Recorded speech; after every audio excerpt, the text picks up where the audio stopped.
Dang it.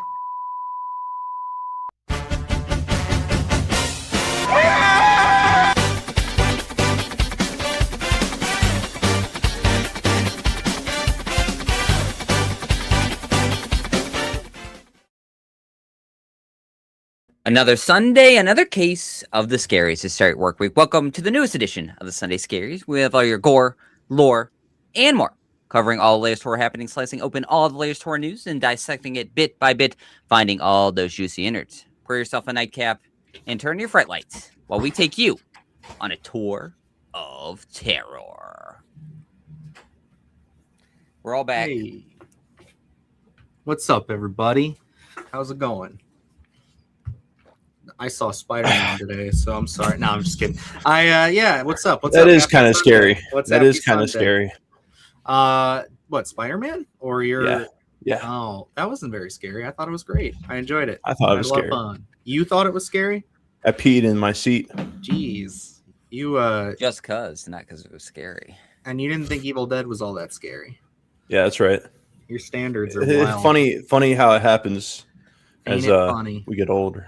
Or whatever. Absolutely. Happy Sunday, weirdos. What up, Violet? What up, Gracie? How's it going? Erica, welcome. Let's see. We got Kim in here as well. What's happening? Necro, what's going on? Penelope, how you doing? Thank you.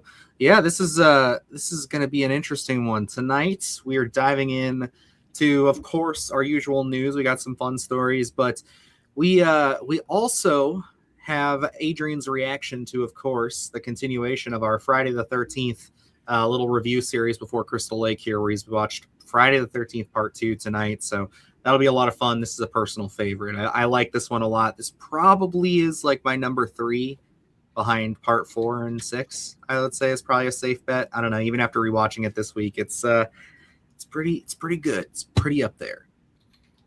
It's certainly in the top half of the franchise for certain. Definitely a different vibe, especially what we know of Jason in the hockey mask eventually. But this one, it's got some terror to it. I'm excited to talk about it.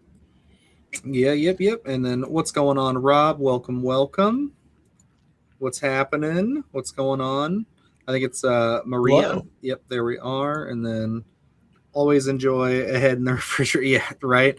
That was a great cold open. Definitely cold. Yeah, I love it. It's an interesting one. We'll save it for that part though. But yeah, man, this was a fun week. How was your week, Adrian? What you got going on down in the old Tennessee? You know, the week was pretty chill. Just doing some work stuff. Been slicing up some splatter shorts over the week, which is kind of like a fun new hobby. It's actually, your pipeline between making it and posting it's really short, so it really tickles my endorphins to do it. So that's kind of what I've been doing a little bit. Watched a little bit of Friday 13th, of course, and I saw the new Silent Hill Townfall 15-minute gameplay preview dropped. So that looks pretty dope. Feel free to chime in, anyone who's seen that. Let me know your thoughts. So far, opinions are kind of mixed about it. But yeah, man, just another week in the bag, always working on some good things. So nothing but stoke that I have for the future. Nice. Luke, what about you, sir? I know we've been kind of nose to the grindstone. We did like 2 back-to-back lists and have been kind of exploring this new setup, I guess you would say, this new layout of how our productivity has been. A new workflow. Yes, there you go. That's better. Mm-hmm. But just watching some stuff for these lists. I revisited a couple things. Finally saw Life Force, which already ended up in our this past Friday's list about vampires. But we also caught Ice Cream Man, which we'll have a review coming out this coming week, which I'm excited to talk about some of the stuff that goes on in that film. And then I am actually also halfway through Soulmate. Oh, really? I still have not sat down to watch it. It's one. Also, it's on Peacock, isn't it? I'm not sure if it's there. I knew it was on digital, so I don't know if it just straight to streaming yet or not. I'll have to see, because I was like, I really I do want to check it out. I am very curious to see how it is. How is it so far? Is it Obsession? I think there's always going to be some sort of comparison made, but it's not like, it's about something obsessing over something else. So as much as of obsession as you want to draw a parallel to, but it's not like a verbatim, where you just rip this off obsession with a And robot. It's like it's not a top film of the year. Certainly better than Megan 2.0. And I was talking to my wife about it. She's watching it, and I was like, I think this Yeah. Megan universe would have been way more interesting if we would have never bothered with Megan 2.0, at least for right now, and then just did Megan, and then Soulmate was the follow up to expand this universe, because then it's got a different flavor than Megan. So then it's like, oh, we're just opening up different things with this company and see where that would go, and then eventually get to Megan 2.0. But we didn't go that way, and I think it's certainly going to hurt Soulmate, but I don't think this was, at least for my taste, not in any sort of contention to be any in the top talks of the year or anything like that. It's just a fine, okay movie, but I'm enjoying it way more than the dumpster fire that was Megan 2.0. Well, that's good. Yeah, I mean, That's good news. I think maybe if that is the case and people recognize it as that, then maybe it will have a chance somewhere along the line. But yeah, I know we got a couple people in here. I want to throw some things here. We got my dad popping in here. What's going on? Good evening. What's up, Pops? Jason was polite enough to kettle off the hot burner. Yes, we'll get into all of that there. Can't wait for Ice Cream Man. Yeah, it's definitely going to be one. If you're anticipating it, don't miss it. That's going to be an interesting one. I want to know how long that one's going to sit in theaters for, because I could just see not to get into it. I could just see people having an issue, and really making a stink of things. I'm curious. I haven't looked to see where it's releasing, because when I had looked it up to see in our area where it's going to be releasing, it wasn't as of earlier last week, or late last week. Excuse me. And they release the rollouts as we get closer and closer to it. But it was only 2 theaters, none of which were like Cinemark or anything like that. There was like one in Kent, and then maybe one like Macedonia or something like that. But it wasn't anything, none of the usual suspects. So I know I saw that article that said Eli Roth kind of bypassed the MPAA or something like that. So oh, really? They're doing an unrated release like Terrifier? Oh, yes. Okay, So makes sense then. Yeah, I feel like this one's just going to be. That's the way this movie needs to be. I thought it was a wide release. That's why I was having I was like, that's the way this movie should go for sure. Show up while you can. Because I was so worried that like people were gonna have their kids be like, they're not like all their kids, but just be like, oh yeah, it's gonna be this like crazy horror movie about a killer ice cream man. It's like they don't look into it, and it's like, oh my god, like you guys are not ready. I'm just saying that. Got to watch the new Shark film. Haven't heard great things. Or I gotta watch the new Shark film. I got to watch it. I watched it. I didn't hate it. It's got some ideas in there that are pretty good. It's basically another shark movie, almost like verbatim in a lot of places, and it's not bad. That the shark doesn't look horrible. Like I will give it that, and it's not terrible. It wasn't a waste of my time completely.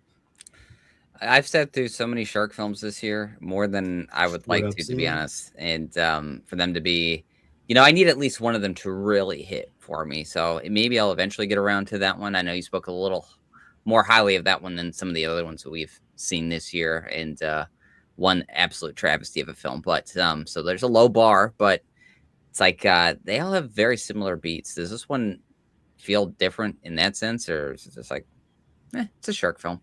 Yeah, it's got its moments. There's a couple of things in there I like that were a little different, but overall it was, what it was. Hungry, that's great. I'm glad you checked that out. That's a fun one. I enjoyed that quite a bit. Thank you for the jewels. I have no clue what these do. YouTube introduced this, and I meant to read the entire press reading about it and how it works and what it is. It is a sun balloon. I don't know what any of this is. It's a digital gift, so it's kind of like any type of digital currency. So you ever been on Reddit and people give folks awards and stuff like that? Oh, you ever seen that? Okay, it's kind of like that. So it's like a creator to creator thing, like fan to creator thing. You can take your jewels and give it to somebody else, kind of thing. I think you can buy them with money, and then maybe you can get money out of them. Don't quote me there. Haven't researched it that much, but that's what I surmise. Well, thank you Nice. though for the jewels. I didn't even hear about this until right now. So Thank this you is for the breaking news. jewels. Thank you. Yeah, absolutely. I know the hype button. I caught up on that real quick. Because that was pretty straightforward. I get how that functions, but this was like we got this, and then StreamYard sent out their little update thing, and it was like I'm trying to read them and trying to figure it out. I'm like, I don't even know how I send jewels on like YouTube's end. Okay, so 2 theaters in your area are showing it when it comes out. I need to watch Malibu Shark Attack. It's supposed to be goblin sharks, but I don't have high hopes. Oh, I think that one was from if it's the one I'm thinking about, they have a couple of those probably, but I know there was one. Oh no, I'm thinking of Spring Break Shark Attack from like the early 2000s. That was a fun one. It was like a TV movie. Wild stuff. Well, thank you for the $10 donation there, Maria. I appreciate it very much. Thank you. Thank you. And Spider-Man Brand New Dark Day was darker than I expected. Not horror, I know. Hey, I saw it today. I quite enjoyed it. And yes, it was pretty dark. It was a very emotional movie. You know, it was very grounded. But I liked the way they balanced it. It felt like the movie had like 4 acts though, because like I thought it was ending. Like everybody thought it was wrapping up at one point, and this was kind of hilarious. So my son did great. He was amazing through the whole movie. But then as soon as like this part happens and it starts seeming like the movie's wrapping up, he's like, oh, I gotta go pee. So I'm like, all right, cool, because I have to go pee too. But I was like, all right, let's run real quick so we don't miss the exact ending. So we come back in, we rush through it, wash our hands, don't dry them or anything. We just go right back into the theater, sit down. There was like an hour left in this movie. Like I rushed through all that for nothing. Like we sat there for like another maybe like 45 minutes if I'm being generous. Like it was quite a while. So I was like, damn, all right, there was no need to even like rush through all that. We just like we did that. Is it a long film then? It's a little long. It's a little over 2 hours, like 220, I think. But Wow. it was just one of those where it's like it was like really chugging along there, and I just was like anticipating the ending just because where it was. But no, they do like a whole nother thing. It's very surprising, but pretty good. I liked it a lot. I want to sit with it a little longer before I rank it amongst them all, but I know it does not beat my King of Kings in the Spider-Man universe yet, which is Spider-Verse. The Into the Spider-Verse in particular. I like that one a lot. That's my favorite. So that's where I sit with it. Word. I've seen the first one. I saw the first one. Uncultured swine. I saw Anyway. like most of the second one, and I fell asleep for like 20 minutes in the middle. Yeah, that's true. The MCU is on a pretty interesting turn. That was something like, not to get into spoilers, but like I was actually eager to see the post-credit scene from this one because it's like, well, the next movie is Doomsday, so they must do something kind of cool. It's a complete waste of time. Like I just was like, come on, guys. Like it's probably significant, but it won't matter. Like I don't care. Like it's not one that I walk out and have like, oh, that's cool. I'm excited to see where that goes. It's like, no, it's just whatever. What's going on, Oracle? Welcome. What's happening? Let's see. Cute name for a shark movie. The pun names are my favorite. Absolutely. Shark movies are great. I love them. Sharknanigans. That's hilarious, actually. I would love that. I don't know how to do it. I watched Kings of Horror, Weeks of Sharks. It was only 4 movies, but I can imagine dozens and hundreds of them. Yeah. Alrighty there. But anything else, Luke, you want to touch on anything from this week? Any big stuff happening that we missed, or I think we pretty much covered it all? No, what do you want from me, Dylan? I'm just curious, man. I went through my entire week.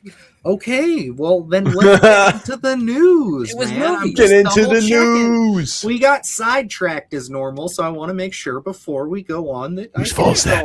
Whose fault is that? It's my fault. Okay, God. I brought my water this time, so I don't have to dip out. I'm proud of you. Stay hydrated. There it is. Doing my best. It's Okay. half the battle. See how these guys treat me. This is why we need the jewels. All right. Thank you all. This is great. Why don't we hop into our first, having a meltdown. Our first story, Sir Luke. You go right on ahead. You decide which one we're going with first. I'm pretty much open to anything. All right, let's hit it. Adam Wingard has finally confirmed that his new film Onslaught is in the same universe as the cult hit The Guest, as we anticipate the September 4th release. What looked like a brutal action horror movie is now expanding the secret super soldier program that made David such an unforgettable character over a decade ago. With Dan Stevens returning and Wingard calling this the final chapter in a loose trilogy alongside Your Next and The Guest, could Onslaught become the payoff fans never expected? And does this action slasher have the potential to become another cult hit with endless rewatchability?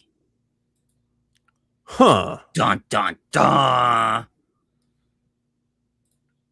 Dylan's Damn, not bro. Yeah, my bad. Sorry. I'm very mixed about this. I was like pretty excited about all things when I heard the announcement.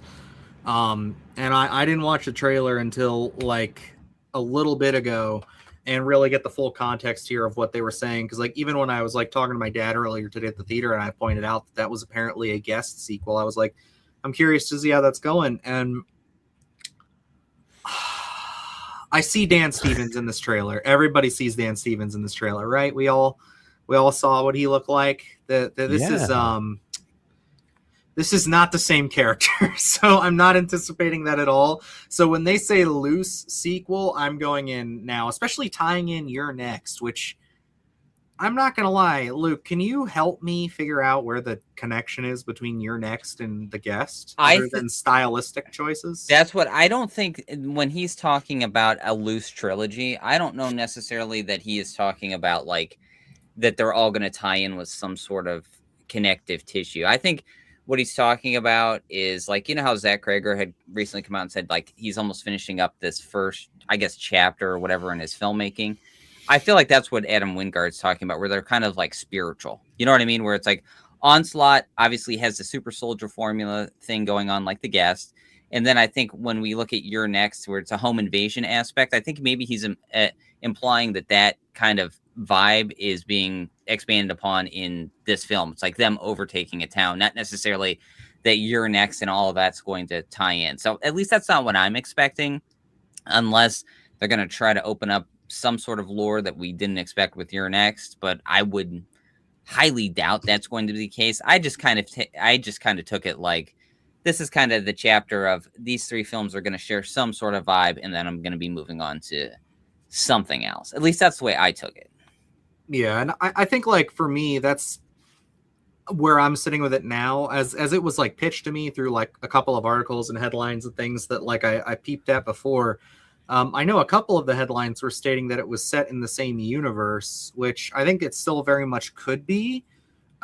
Which if that's the case, that's fine. That's cool. I'm cool with that. But I think you're right on the money when it comes to just like the spiritual kind of tonality, the very throwback to like the Carpenter 80s, like Penelope says, like the Carpenter Apocalypse trilogy. That's very loosely, they're not like direct sequels or anything, but they're all kind of same vibe, same kind of messaging. So I could see that. In which case, I'm still very excited for this. Like, I really like Adam Wingard's like first few movies. Like, I think he really had something special there. And since Blair Witch, basically, it's been pretty hit or miss. I like the Godzilla Kong movies, but that's probably mostly because I'm a Godzilla Kong fan, more so than I'm an Adam Wingard just directing fan. But it's just one of those where I'm just like, I hope this is a return to form for him is really what I'm getting at. And I think that's what we're going to get. You know, I think this is probably going to share a lot of the same thematic things that we've seen with Your Next and The Guest. So I think he's kind of going back to basics a little bit on this one and going to start sharing those themes, because you look at like Kong, Godzilla, things like that, where those films have such a expansion on just the scope of them, where it's like Your Next, The Guest, it's kind of, you know, it's got that survival horror experimentation feel to it. And I think that's what he's referring to with Onslaught, where it's going to share those similar vibes to it. And I'm really intrigued by this one. I liked the way Dan Stevens looks in this. I didn't expect him to be the same character from The Guest. He kind of had an accent when we heard his voiceover in that teaser, so I was kind of expecting something different. And I couldn't 100% confirm if that was him at the time either. So it was one of those where the teaser, it was like people said that was Dan Stevens, and I'm like, maybe. And I was just holding out hope that it was, you know, going to be the returning character, because we saw him get out at the end. You know, it's implied that he escapes. So it's like, I don't know. I just hope that like it is at least set in the same universe. Maybe there is some wink and a nod to that program. That's all I want. I just want some acknowledgement because I think that movie is horribly underrated. And I'm curious to see where this is going to fall in line with things because, even though chronologically this is coming out in, after we've already seen the guest, but could this be something that could be some sort of prequel? Because it's funny the way they made Dan Stevens look in this. Like, it's very not Dan Stevens looking. So when we're dealing with super soldier formulas or whatever we're going to go into, could he take something that makes him look like David that we know from the guest, and this is like more of something that happened previously? I don't know if maybe that's the route they would go, but it was just interesting to me that they made him look so different than the Dan Stevens that we know. So I'm excited to see where that's going to go. He's always, puts on a killer performance in anything that he does. So I really want to see him. It feels like we're taking the reins off. He's playing a very specific kind of character here. So I'm excited to see what he's going to bring to the table. The idea of Onslaught reminds me, I love the Jean-Claude Van Damme film Universal Soldier, and I got some of these vibes with it. So, but it seems like it's taking that more dark horror twist. So I love action horror. I think over the last few years, we've had certainly some great foreign films in that subgenre, but I feel like it's really underserved that we get like for bigger general audience films. So I'm excited to see what they're going to bring here. It does feel like they're going to lean a decent amount into the horror, and I love this trailer where they're kind of picking out each super soldier and kind of giving you a light backstory of why they're called this, why he's called Cockroach, you know what I mean, the Butcher and all these things. I like that they were going to have these subtle personalities all playing into all being super soldiers. So I'm excited to see how far this leans into the action horror side of things, but also that science fiction element as well. Oh, yeah. Adrian, how are you feeling about this after watching the trailer? I did not watch the trailer yet, actually. I know. What are you doing, you animal? I gotta go. Dog. I gotta go. It's been right. Gucci, y'all. All right, I'll pop into this one then and just say that overall, yeah, I think like I'm a big fan of Adam Wingard's stuff, like I said here, and this does look cool. I am hoping that, yeah, it's not just a thematic kind of it's not just like a thematic kind of thing that they're throwing in the trailer here where they're just like, we're going to introduce these characters and we're going to show stuff and we're going to do this. And then like we barely get any of it in the movie. Like I want these each to have a little bit of time, to develop and shine a little bit as far as these super soldiers go with their personalities. I don't want them to just get like mopped up real quick and then we have like one that becomes the primary. That can happen. But I'd really love to see like the different variations and how they operate and what they choose to do and why. So, and that's what I feel like the trailer points to. So, and that's why I'd be more concerned if this was a team of 5 or 6, because I'd be like, how can we dedicate enough screen time to each of these characters that from what is being perceived is they don't really talk, So it's like you already have an obstacle of developing the character in general, but it's like we only have 3. I feel like each of them can get at least 1 or 2 shining moments, especially in the hunt, is how they're tracking down each different victim, but then also what that means for the stakes of the situation. Because I feel like if we're going to establish what each one meant prior to actually becoming a super soldier, that has to play, or at least hopefully plays into the sort of outcome of each different character arc and what can be exploited or what they can reach deep into their brain to remember some sort of humanity and where that story goes. I feel like that's what it's alluding to. And I'm more confident since we only have a team of 3 rather than we're dealing with numbers where it's like, man, this is just going to be a body count so we can lose some of those, because that's what exactly I brought up Universal Soldiers. That's what Universal Soldier is. It's like you have Jean-Claude Van Damme and Dolph Lundgren and everyone else kind of falls by the wayside. Yep. Yeah. Pretty much. Yeah. And it's like, I think that's what this is probably going to be like for the most part. I know we have like Michael Biehn seems to be playing a small role there, probably as some kind of like general or something.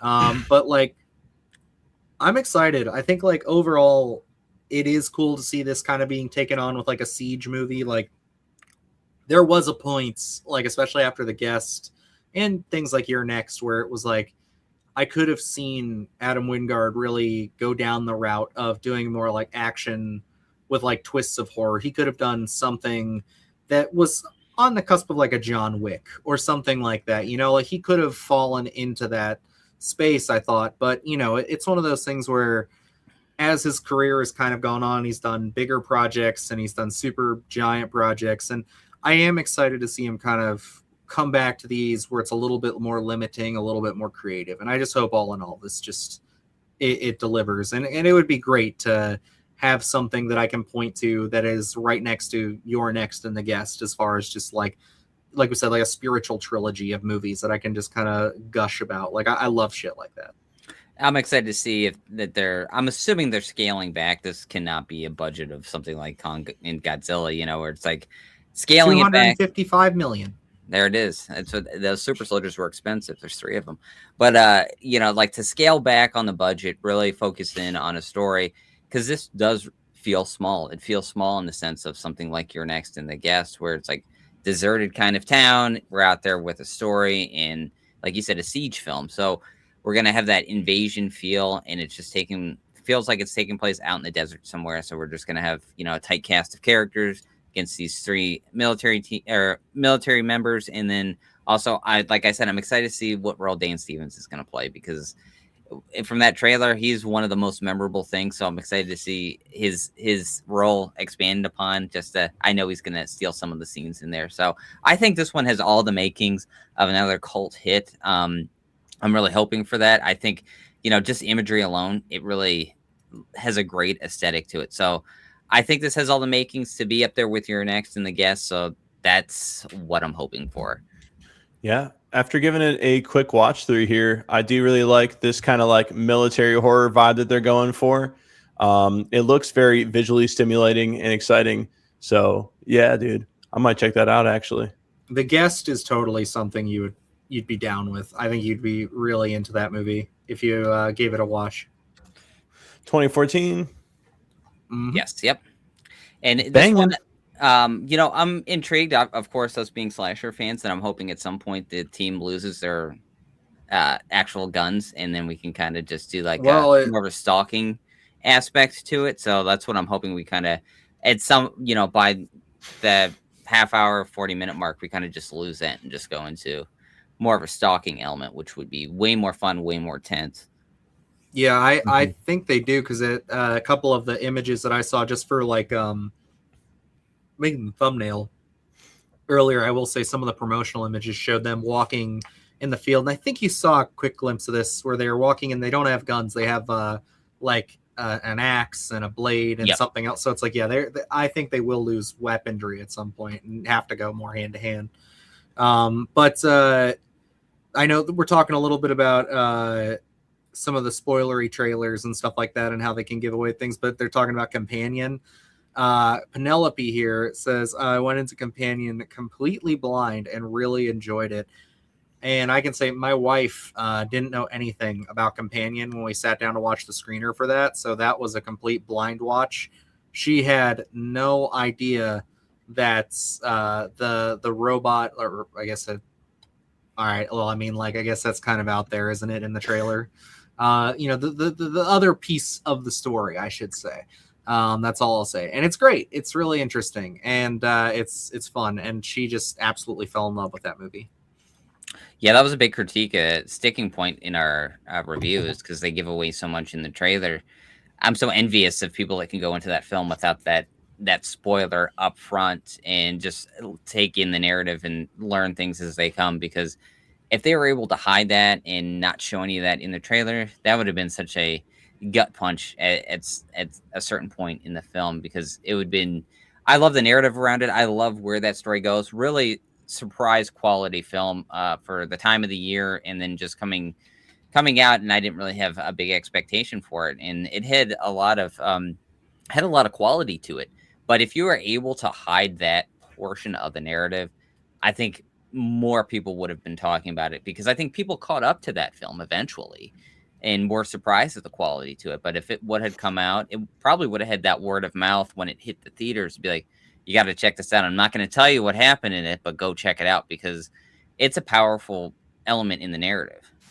I think studios, they tend to look at every time word of mouth carries a film, especially a horror film like that, or a movie that has a twist like that. They think that that's not going to do enough for their film at all. And it's like, I get it. It's risky. You never know really how far is your voice? Are you shouting it to people enough that, hey, this movie's coming out, go get tickets. You should see this. And this is why.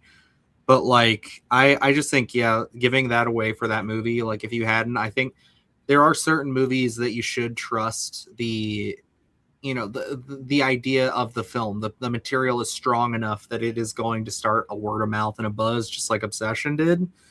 But it's like, it's a double-edged sword, because what happens if it doesn't? Like, you could have a movie like Companion come out and we could have not known that, and a bunch of people could have seen it, but it couldn't have been enough. There's a lot of good movies that have that, where it's like Dread is one that I rewatched recently, where it's like a lot of people said that movie was great, still didn't save it at the box office. So it's tough. I kind of get where both sides are coming from. Yeah, because I remember going, they had that teaser for Companion. I remember sitting in the theater for it, and it was just that dinner scene. And with they her holding their hand over the fire. And we had no idea what the context was, exactly what was going on. And that was super effective. I think there is enough in that film to be very crafty in the editing, especially with some of the instances like the dinner scene and a couple of things before that you could have concealed it, and it's like nowadays a lot of decisions are made through word of mouth, it seems like. Yeah, marketing is a big portion of it, but the staying power of a film, I think, past that first week really is word of mouth. So it's like, Obsession, we saw it climb and climb and climb. And I don't think that's just a case of, that film is great, but I think when you have a powerful narrative that people are eager to talk about it, if you haven't seen it, they're going to urge you to go see it. Even whether you look to YouTube for reviews or you're just talking to someone, a coworker or something, I think people are that excited about unconventional narratives that word of mouth, especially past that first week, really carries films through those subsequent weeks into how much they're actually going to make and how long they're going to be in the box office. Yeah, and Necro here says, I enjoy so much more of what I watch since I started avoiding as much as possible beforehand. Not only spoilers, but I have an overactive imagination. So if I think about something too much beforehand, it will never live up to my expectations. I feel that's a good ass point. That's something that I tend to do. I feel like I do that a lot more now with like the MCU, with movies like that, because for so long it did feel like, there was a lot of those connecting dots and you could almost figure things out somewhat. And it felt good, but now it's just like there's such a detachment from it for me that it's like I don't have those expectations for it anymore. Where it's like when I do, it's always just disappointing. I depend on YouTubers like Splattercast, just to look at the thumbnails and decide from there. And even that is often too spoilery for my taste. Yeah, I know it's very touch and go, especially with thumbnails. We've been accused of like spoiling things and showing things from movies and stuff for certain thumbnails, and it's like, especially for some new movies, it's ridiculous because it's like, what was it? Oh, it was Hokum. Yeah, it was Jack the Donkey. Yeah. They were like, well, thanks for spoiling the whole thing that the creature looks like. I'm like, dog, this is literally like on every Entertainment Weekly article about the movie. 2 minutes of the film. Like it's like it has like nothing to do with it, and it's like, come on, man, like just yeah. But I understand the sensitivity to spoilers and wanting to do this. Like, I respect it. Like, it's something that I can do for some things. There are certain movies I can get away with it for. There are other ones where it's like, I know I'm just gonna watch it. Like there's some stuff, especially with our access and what we can get with just like reaching out and the connections we have now, that like I will just hear a director, a pitch, something, and I'll be like, yeah, I'll do that, and I won't even watch the material that they send over until I see the movie. So it's like, there's a lot of that, but that's just not the world for everybody. So I get that too. So it's definitely it's tough out there when you do stuff like that, but I get it 100%. It makes your, I think, enjoyment of things way better. Yeah, and like for me, I'll watch trailers if I have the time. There's only a few films that I'll watch like either the teaser or the first trailer and be like, that's enough for me. If I don't have to watch it, I don't need to. I'll glance at it if I'm in the theater, but I'll try not to like stare at any of the subsequent trailers because I don't need to. But a lot of the stuff that we would get that would be dropped into, our inbox for screeners, I just didn't have any time to go watch the trailer. I'm not going to watch the trailer right before I watch the film. It's like Marshmallow was one where saw the poster, really cool ass poster, and I was like, I'm already sold on this. Didn't really know too much about it, and then went into that film, and even the marketing there doesn't even spoil anything when you go back and look at it, which is really another really strong element in its narrative. So it's like I'll watch some trailers, but it has to be something I'm super excited about, and I'll say one and done. But I don't, I never really go out of my way. The reason I watch trailers for Sunday Scaries most of the time, if we're not going to do a dedicated video on it, I'll brush up on some of the trailers and things like that. But it's never been a sticking point for me because it's like a really well done trailer doesn't mean a really well done film, unfortunately. So it's kind of like, you can get those expectations high and it can be a completely dumpster fire of a film. So is what it is. Marketing will be marketing. Yeah. True. This trailer problem is not new. I really remember getting pissed off in the 70s and 80s when every comedy would put its best gags in the previews. Yeah, especially if when you get there, that's all they have are the gags from the trailers, and they overplay the trailer like ad nauseum, especially when you had like cable TV and stuff like back when I was a kid. And it was just one of those where it's like you get the same trailers, the same commercials over and over for every other station. It's just like you'd see the same movie trailer like 100 times in like 2 days. Yeah. I know. I used to put a lot of stock behind like try not to see trailers and things like that. And then, now I kind of just like if I'm in the theater and I see the trailers, it's like really my only time to indulge in them. Other than that, though, yeah, I'll watch some trailers for the show here. But I do prefer going in blind a lot. But a lot of other times, man, the trailers put me on to movies I wouldn't even think about watching. They do their job for me, at least.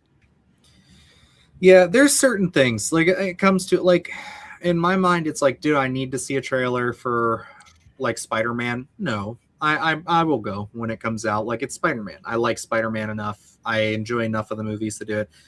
Dune 3, another one. I love the director. I've loved the other two. I'm just gonna go. I don't need to see a trailer. I watched it, and I will probably watch no, they've already had two, so I might not watch the next one if they do another. But yeah, it's like that's all. There's a lot of stuff where it's like if I can help it, I'll do my best to avoid it. But it just really depends. There's also things where it's like directors that I love, but I have no clue about the concept. Like the new Inarritu movie, Digger with Tom Cruise. Oh yeah. It's like I saw just the poster, everything. I'm like, I love the director. I have no clue what this is about. I saw the full trailer. I still have no clue what the movie's about, but I needed that trailer to at least help me get something there because I was so lost. I saw the trailer for that one just because I was too lazy to hit skip ad at one point. And I was like, okay, I'm just going to sit through the trailer here. But it's like, I still don't know what that film's about. It looks intriguing. But I was going to have an intrigue for that one no matter what. But yeah, it's like, I guess in a sense, it is hard to stay away from trailers now, especially I don't know, we're probably compromised, but because it's like we always have to take a look at everything that drops. But it's like even on YouTube, it's like they have at the very top are always like new trailers that are popping up, and things start to play before you even scroll past it. So it's like it's hard to get away from a lot of that marketing material because everyone's like, hey, look at my new movie, and it's like, well, don't spoil too much. I will say what's really been bad, especially this week, because Adrian, you probably got exposed to a lot of this week with you doing all the socials and stuff. I'm not going to blow this up because I want to keep it kind of under wraps for a bit before I share it with everybody, so please don't be mad.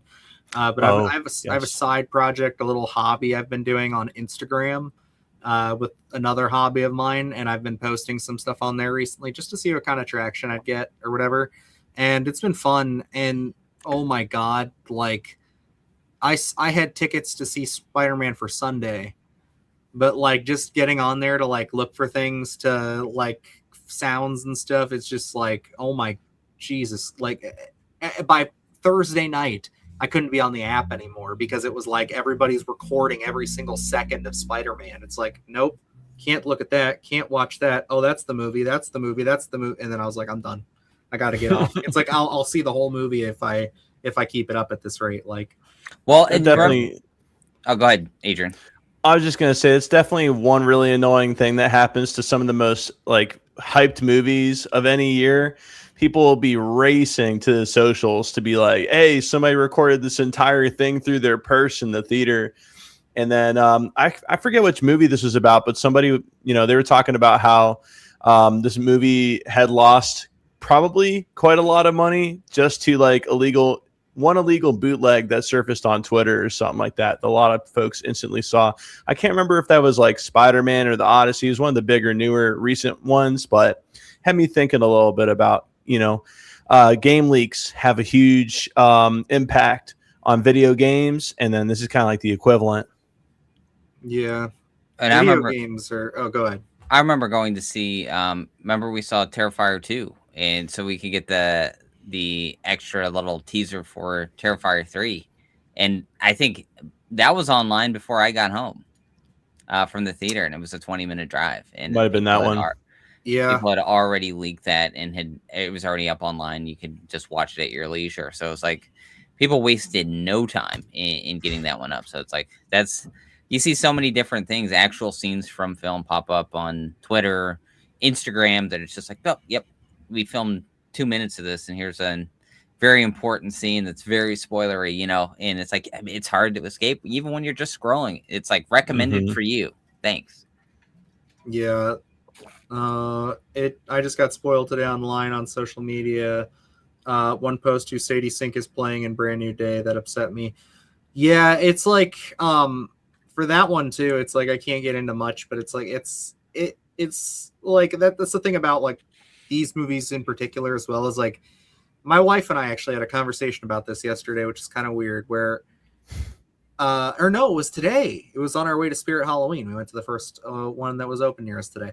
But we were going there, and she had just watched Obsession today, and she enjoyed it, but we were talking about parts of it and everything, and I was like, what's really like weird about what we do now, and like how we get to see some of these movies kind of early, or we at least get to watch them on the week of release and stuff. And like when you review it or you build any kind of hype for it, it's like if a movie is really good, it's like, yeah, when people are like first watching your review before the movie comes out and they take your word for it, and if they enjoy it, that's great. They'll be like, yeah, that was good. They gave you a good opinion. But like, imagine if you're somebody like my wife who has been spending since the movie came out of Obsession nothing but her feed every single day saying this movie is the next horror, life-changing, crazy, insane movie that everybody falls in love with.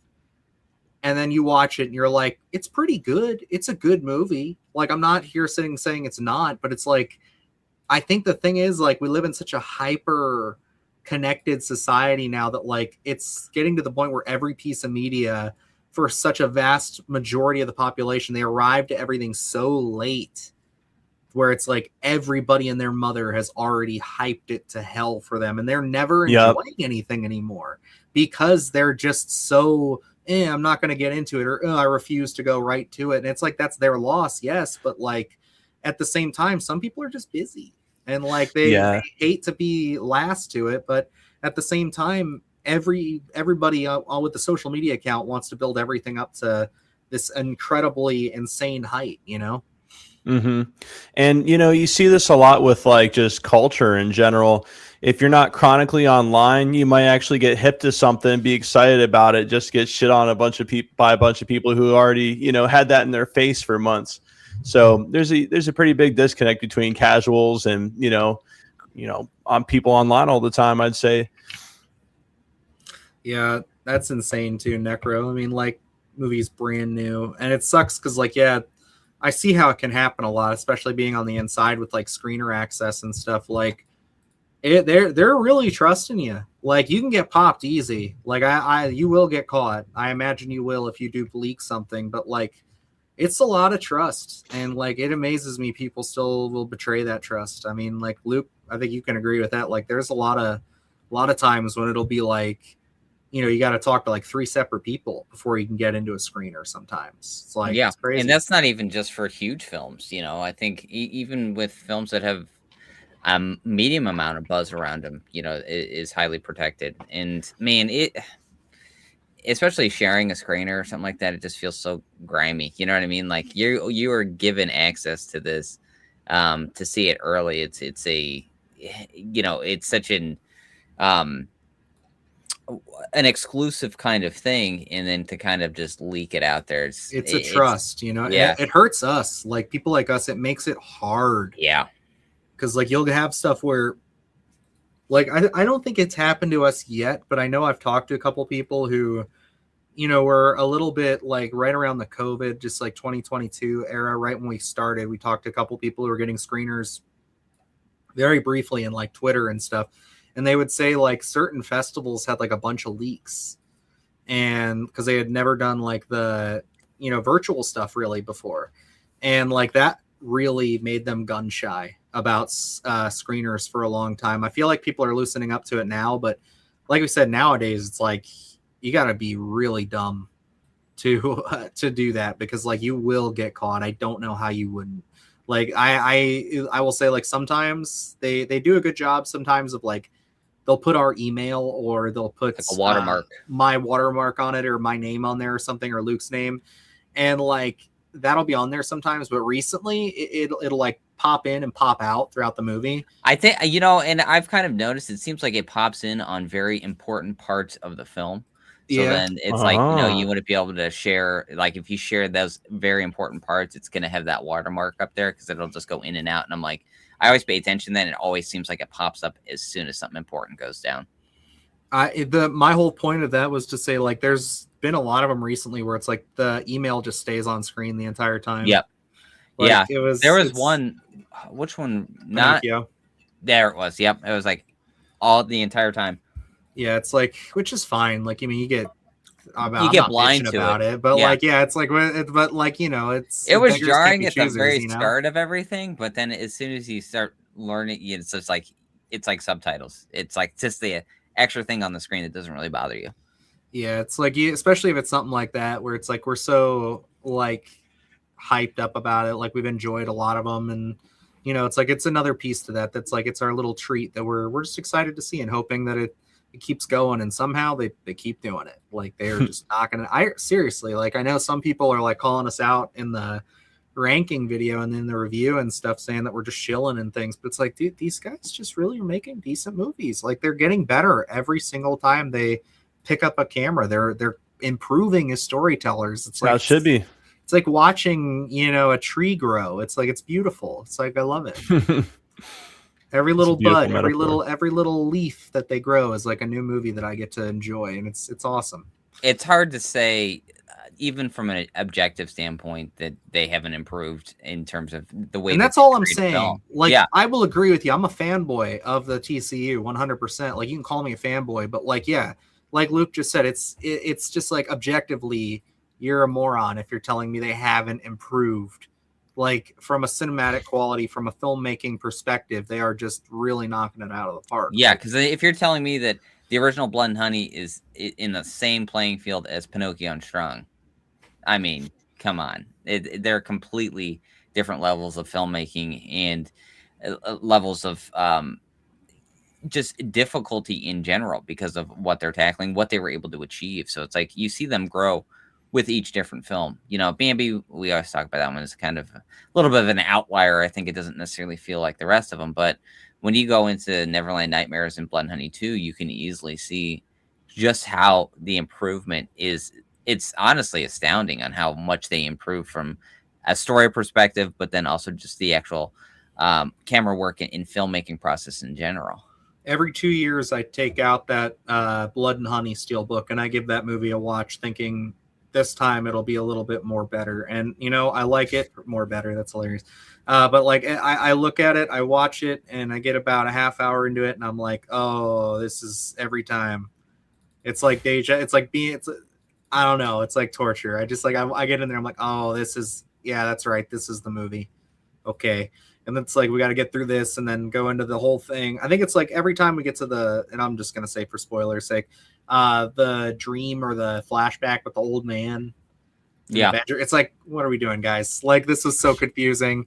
And then, yeah, like just seeing Blood and Honey 2 right after every time I take that out and watch it a day or two later or whatever. And it's just like the shift. It's like you're taking off in a rocket, bro. It's like we're not even from the same studio, it feels like, anymore. Like, it was definitely Blood and Honey 2 was way more exciting at the theater than Blood and Honey. Without question. It was like coming out of Blood and Honey 2, you know, you just have that excitement. I wouldn't say like Terrifier levels, but especially like coming out of like Terrifier 2, where it's like you're pumped up. You're like, oh my gosh, this is way better than what I had thought it could be.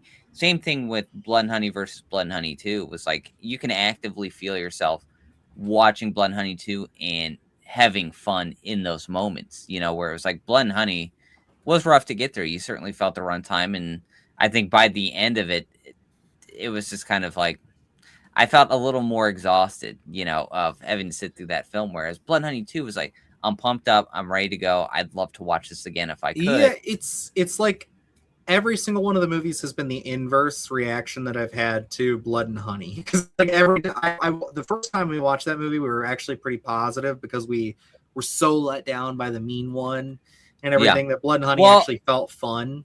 And that's what it's like, you know. I don't think people misconstrued us in that element of saying that the film was better than expected. We had such a low bar from the stills from the trailer of that. It was a dude in a Winnie the Pooh mask. And it was like, from what we've seen, what we know, the bar is bottom of the barrel. And to even bar is in hell. Yeah, exactly. And it's like to be a step above that.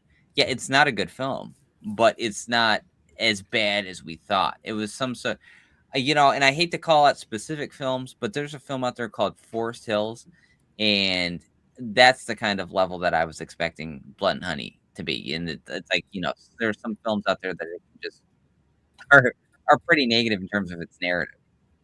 Yeah, we've seen some rough ones for sure. That just like whenever people shit on certain movies like that, were, I guess, like playing to the strengths of that. We understand it's not like we're saying these are, you know, fucking cinema or anything, but it's like they're fun, you know.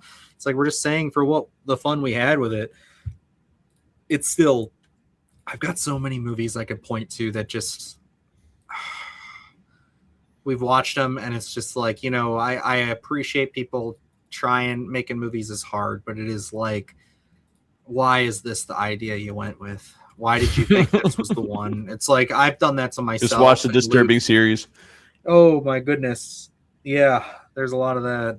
There's a lot more of that coming up too. So we're getting ready. We're getting prepped. But yeah, I mean, all in all, I think just to kind of really quickly run this back, because we kind of went from what Onslaught to all this TCU and everything. I think like the fun part is like, yeah, it's I think people need to learn to self-manage their own expectations.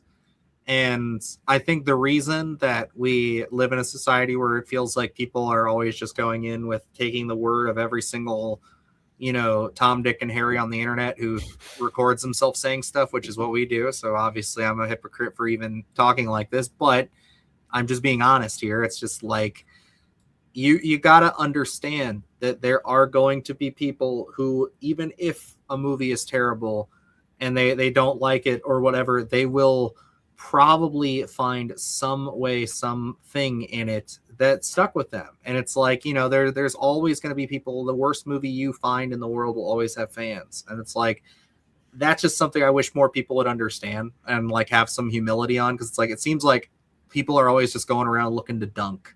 Like they're looking to just get their next dunk on somebody and be like, damn, this is such a piece of shit and you should feel bad for liking it. It's like, what does that do to you? Like, what does that give you? Like, it's hilarious the amount of bullshit that we get in our comment section on a daily basis with just like the little things that pop up, especially the ones that are in hidden or held. Good Lord. Yeah. There's some fun ones in there every once in a while. You forget about it and you'll get in there and be like, holy shit. It's just a movie about a puppet, yo. Relax. It's not that deep, homie. Like, come on. It's wild. But hey, it is what it is. This is the time we live in. I'm just glad that there's a lot of sane people especially that watch our show every week here on the Sunday Scaries, that we can actually talk to about this and understand what They know it's what's like going on. to manage your own expectations. The normal people. Mm-hmm. Absolutely. But Sir Luke, where would we like to travel next? I see we have. I mean, we did talk about the guest and Onslaught with a little bit of the alum there from the guest with Micah Monroe. You want to dive into that one? Sure, let's hop into it. Michael Monroe is trading modern nightmares for gothic terror in Victorian Psychopath. And the first trailer promises one of her most unhinged performances yet, blending psychological horror, dark comedy, and bloody Victorian era carnage. This looks like a movie that's anything but a traditional period piece, with early reactions praising its wild tone in Monroe at the center of the madness. Could this end up being one of the biggest horror surprises of the year? I can tell you for sure that my fiance is going to love this. Anything Victorian era, anything with this type of vibe, dude, she's all about it. I know we have some strong bloody violence. She's a little tough on gore these days, but I'm going to have to show this one to her and see what she thinks about it. She might actually be wanting to see it. And I said fiance, didn't I? I meant to say wife. Oops. Zachary Wiggin, Sanctuary. What is that? Has anybody here seen that? I'm not familiar with it. But this trailer was like really. I had no clue what to think about this. The title. I'm probably just very jaded like this, just because like every time I think of American Psycho or something like that, I think the play on that always like makes me roll my eyes a little bit. But the trailer completely sold me on this. Like Micah Monroe looks absolutely insane. Like Psycho absolutely living up to that. Like the scene towards the beginning with her just like rolling her head in the carriage and stuff. Like Jesus Christ, like she was looking really wild in this one. So I am so ready to see what she's got in store for us in this one. And, I'm right there with you. We're looking at just the concept in general. I was excited that Michael Monroe was tackling horror again. I think, obviously she has such a variety in terms of her filmography and the way she tackles horror. I was excited that this sounded different, but when you deal with like Victorian era stuff, period pieces, depending on the take, sometimes those period pieces can drag. So I wasn't really sure what the feeling out process was going to be here. But when we talk about trailers that sell you on a film, this is one of them. I was not expecting this tone in any sense. I was not expecting this kind of performance from Michael Monroe, and I love both of them. It really does feel fast paced. It feels like, I was struggling to digest everything in a good way because it was like such a tonal change than when I had started the trailer that I was expecting to actually get. And they trickle in just this variety of creativity through those 2 minutes. And I love it. I'm very excited. I went from my intrigue to now I'm like fully on board for this one. Yeah, I'm right there with you. Like it was, again, I smirked at the title, just like, okay, whatever. But this was, yeah, very, very compelling, very fun trailer. I think looking forward mostly to hopefully they commit to the darkness of this and make it more like a dark comedy, kind of like a Yorgos Lanthimos, The Favorite kind of thing. Yeah. And it's not so in your face with everything, like a little less Ready or Not and a little bit more The Favorite is what I'm hoping here. But the trailer, I mean, the energy is fun. It is exciting. And yeah, I just think the performance from Micah Monroe is just extremely intriguing. I just think, like, again, the way she's contorting her body, moving around in some of these scenes, it's just like you can really tell she's going to be in lockstep with this character from, the first frame to the end. So I'm ready for it. I love the way that she picks her roles here because it's like this Micah Monroe feels different than something like The Watcher, than Long Legs. It Follows. There is such a variety pack. So this one, it feels absurdist in a sense with that kind of comedic aspect to it. But then you also have that demented side of things. So I'm curious to see how they're going to mesh those two tones together because it seems like a happy marriage from the trailer in general. So way faster paced than I felt, but I'm curious to see if they're going to be able to keep up that pace when we get into the film, because this one, like I said, I was struggling to digest everything in the best way possible. But I want to see if we have any of those pacing issues when we get into this, because it's like, I think the Victorian era certainly opens up a different route for probably what psychological horror and Mm-hmm. what people are dealing with, and just the elements in general, that something we're not going to be able to necessarily relate to. So I want to see how that pacing is handled, because when we get into the comedy aspects of it, or just the horror in general, I think that those are going to be the shining light. But I want to see how they connect all those dots, because tonally it could battle itself. I think great handle on the trailer, sold me. I really want to see what they kind of do with this gothic aspect of the horror and how they take advantage of it. Because I think some of the elements in here certainly feel dark, but then you juxtapose those with the subtle comedy, the dark comedy with some bloodiness. So I don't know. I think this could, honestly, we were talking about Companion and how that was such a surprise for that year. I feel like this one, maybe we'll get a little bit more buzz as we get closer to its release date. I think it's September. Yeah, 25th of The September. 25th. But right now, it just feels like this one has been really under talked about. Seems like it's flying under the radar. So I don't know. This could be a sleeper hit. At least from that trailer, it was really, really well done. Like I said, it doesn't always mean a great film, but with Micah Monroe in there and her performance, I think that could carry it, even if the narrative does struggle a little bit. Yeah, the Victorian era always gives me kind of like, I don't know, not the creeps, but it just makes me feel like it has some sort of like dreaded, I don't know, atmosphere to it. And I feel like she's going to put on such a lively performance, seeing the way that her face looks in the first like few seconds of the trailer to all the craziness that they get into in the movie. It looks like it's going to be an adventure, man. Chaotic one at that.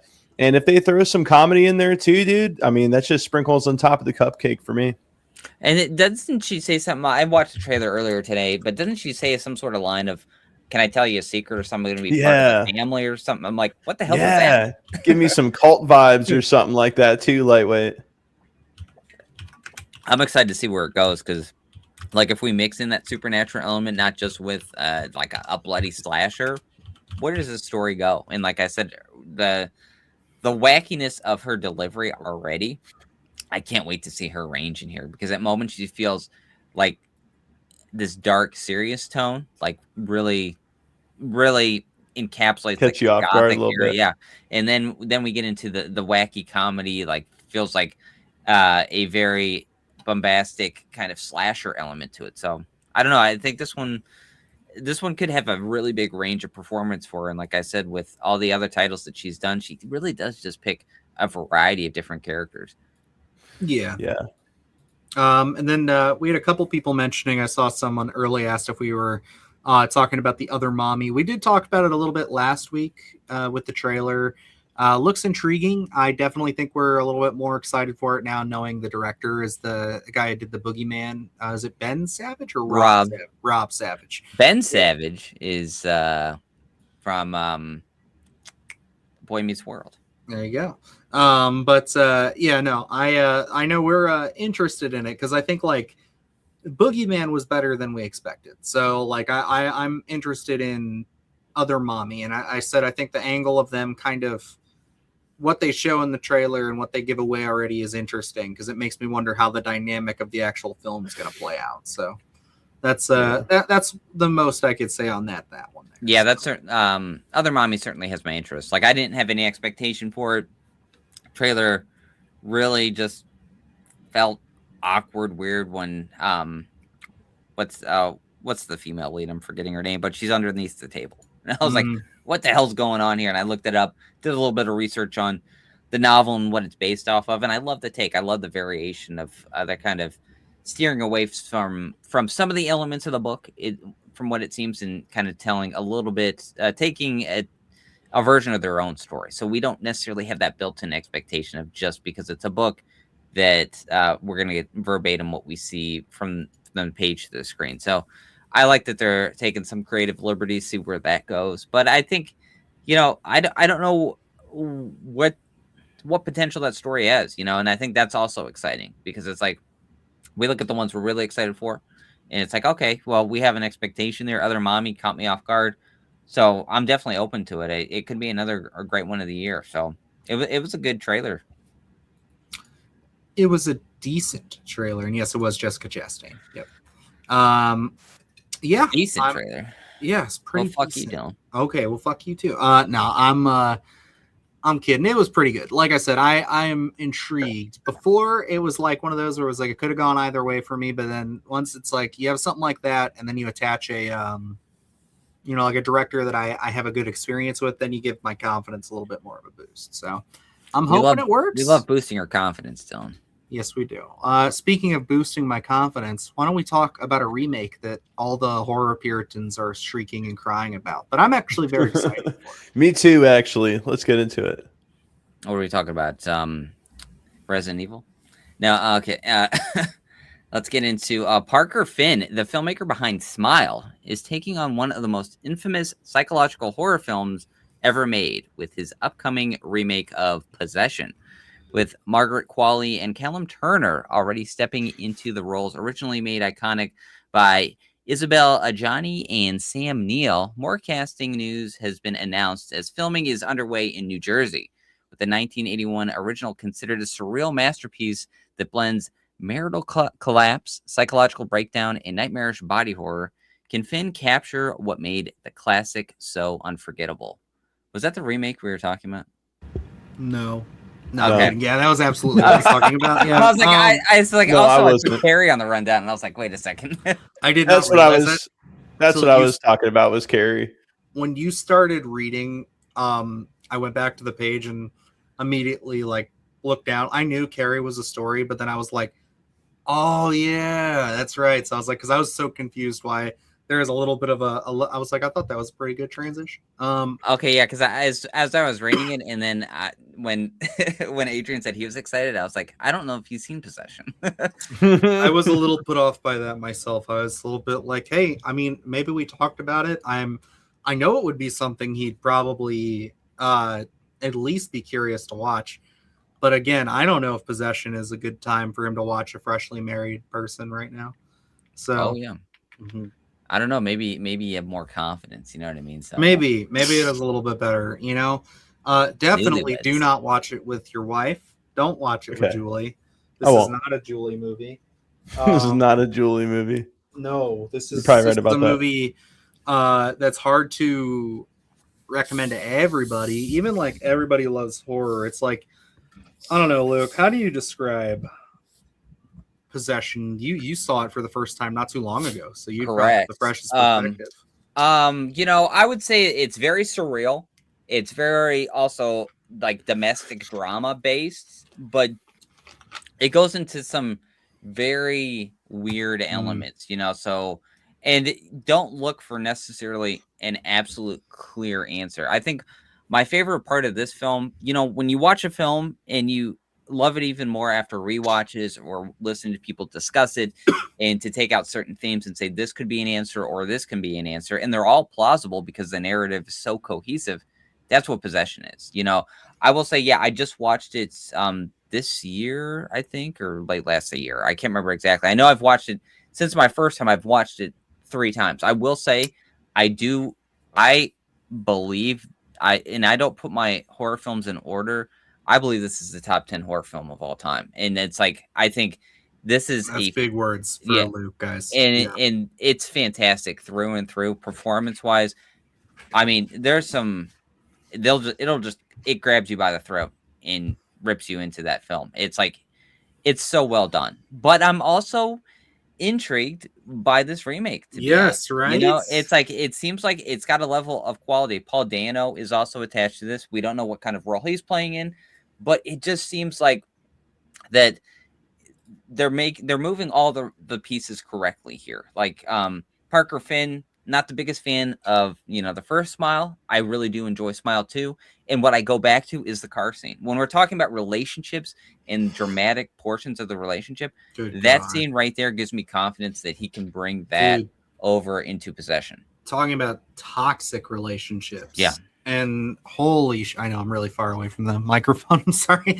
But like toxic relationships, that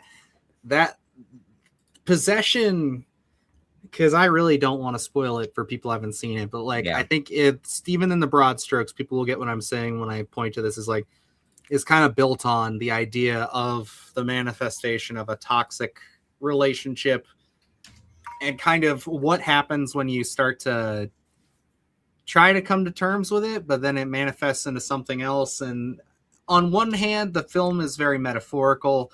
On the other hand, it's very is Lovecraftian even the right word to use? I think it's got those elements. I wouldn't say like 100%, but Body horror, yeah, possession. I mean, it is possession. I think Lovecraftian is a good descriptor of the film. It's not like I want to categorize it as that, but it does have elements of that, Vibes. which are like, what the hell, you know? And I love that because it's like, I think this is a film that if you want to look more into it, you can. If you don't, and you just want to take it as this odd story, you can also do that. And I think you'll be fully served from either end. And that's why I think this is a top 10 horror film of all time, is because it's like, it has such a great narrative. Again, it's so cohesive. Performances are fantastic. And I just love just the visuals in this film. Like watching it, and there's a certain portion where you're like, what? And I'm like, I'm like, okay, I'm all about this. And guys, like, please understand if this is not a good movie for a watch party. This is not a fun movie. This is not a fun movie at all. Like, I love this movie as well.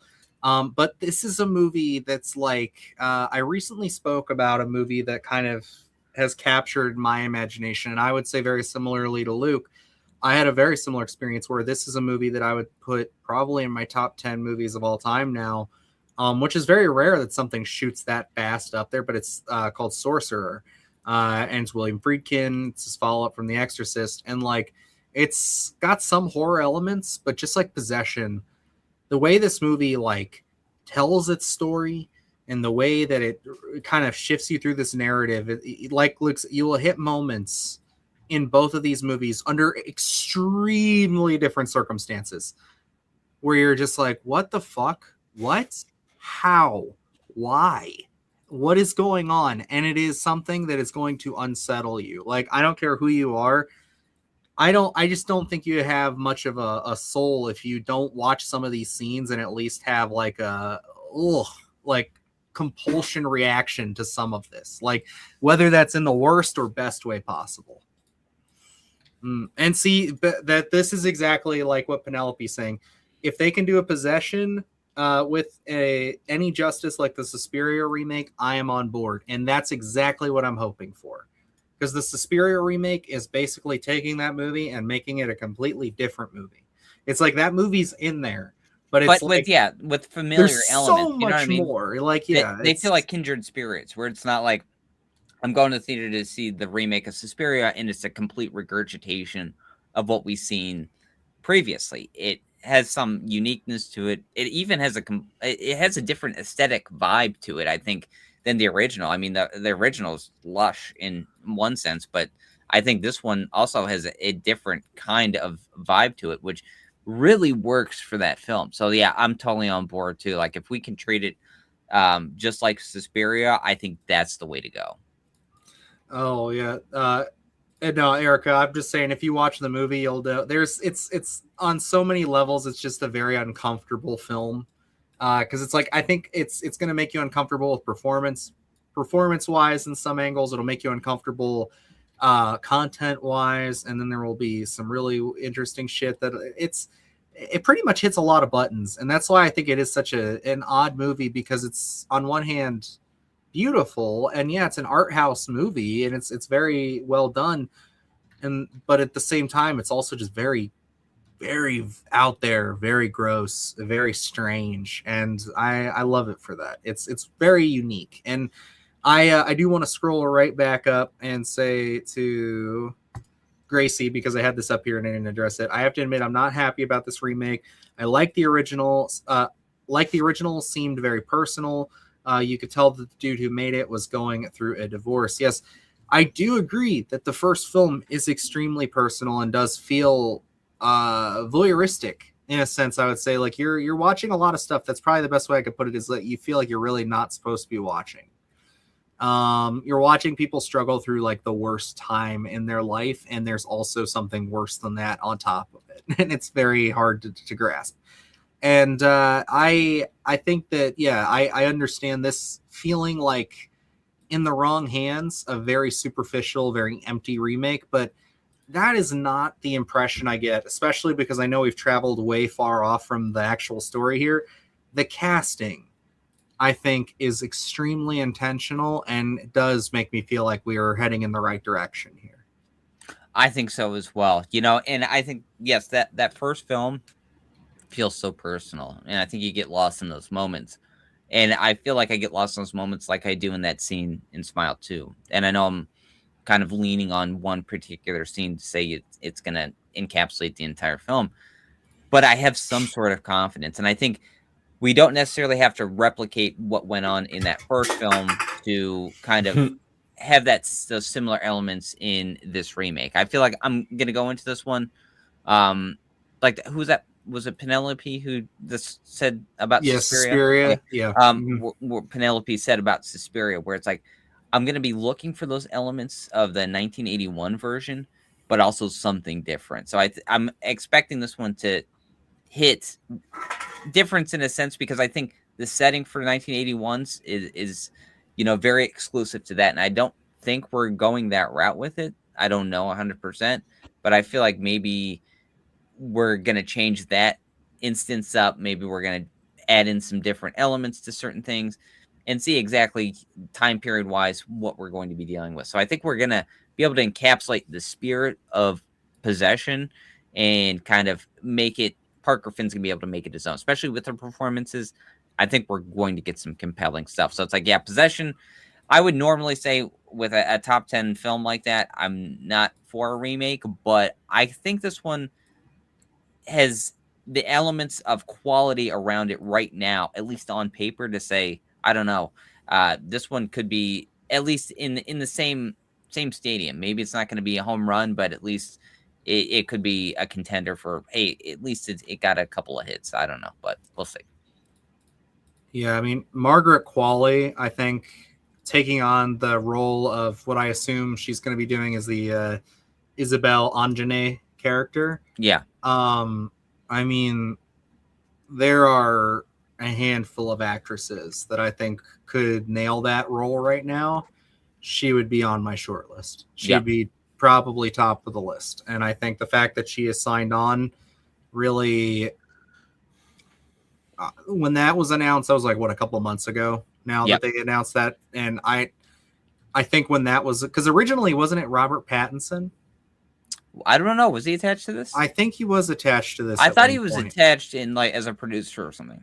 Maybe. Okay. I thought that because I think it was announced. I don't know. But maybe he was never attached as an actor, but he was in some form way on this. But that would have been fine too. I would have loved that as well. But like, I think this is a very, very inspired choice. I think that she is an actress who has shown a very, very like drastic level of range between many of her roles over the last few years. Robert Pattinson is a producer, just so you know. Okay, cool. Yeah, so I must have just assumed when I read the headline, or probably was looking through things when that, because this was announced a while ago. The actual director, Parker Finn, has been attached to this for a few years now, right? Like at least a year. Yeah, at least a year. It's been a thing for a hot minute, because I know. I think it was like right after Smile 2, wasn't it?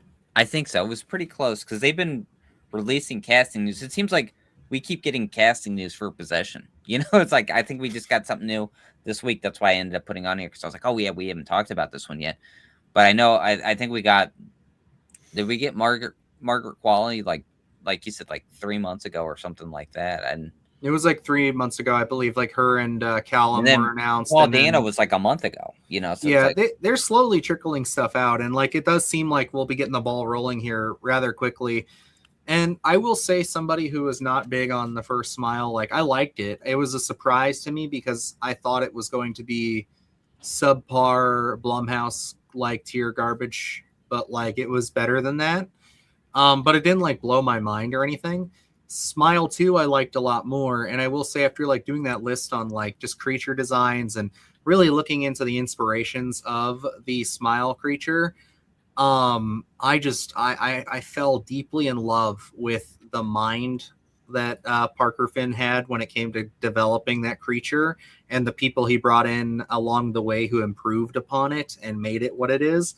And I think it's one of those things where it's just like watching all that behind the scenes stuff made me really appreciate the level of which the care that was put into those movies, especially two, with what they tried to do and everything. And I think that's the person you need tackling a project like this. It's going to be ambitious. Like, I hate myself for not knowing his name, but he did Bones and all, and the Suspiria remake.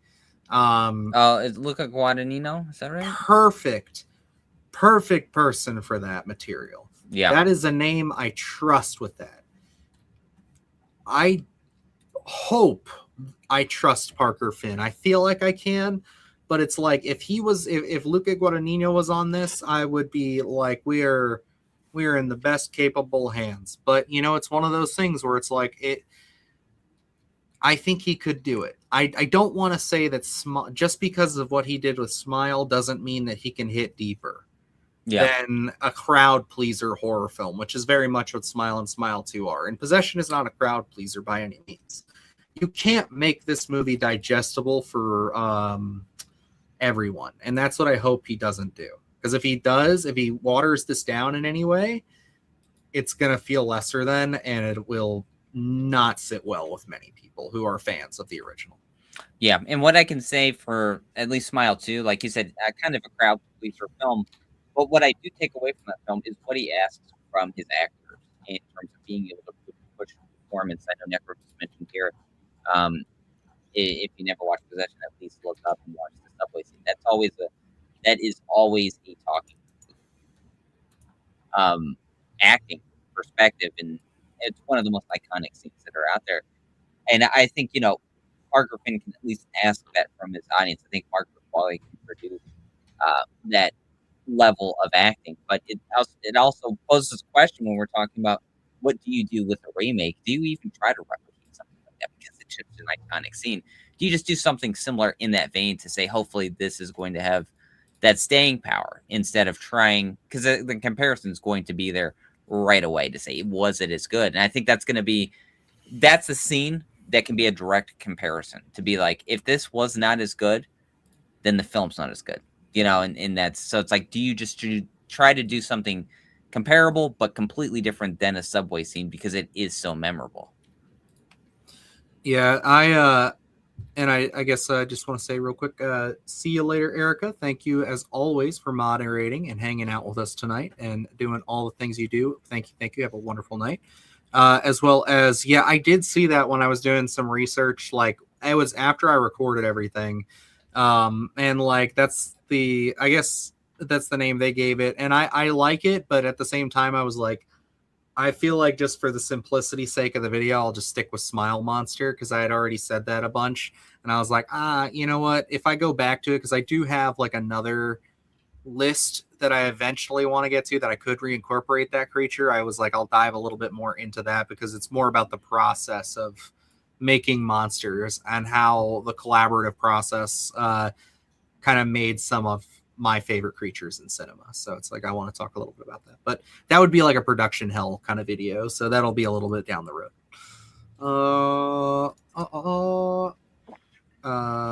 Yes, it doesn't really make the creature any less disgusting and awful, in my opinion, that their name is adorable.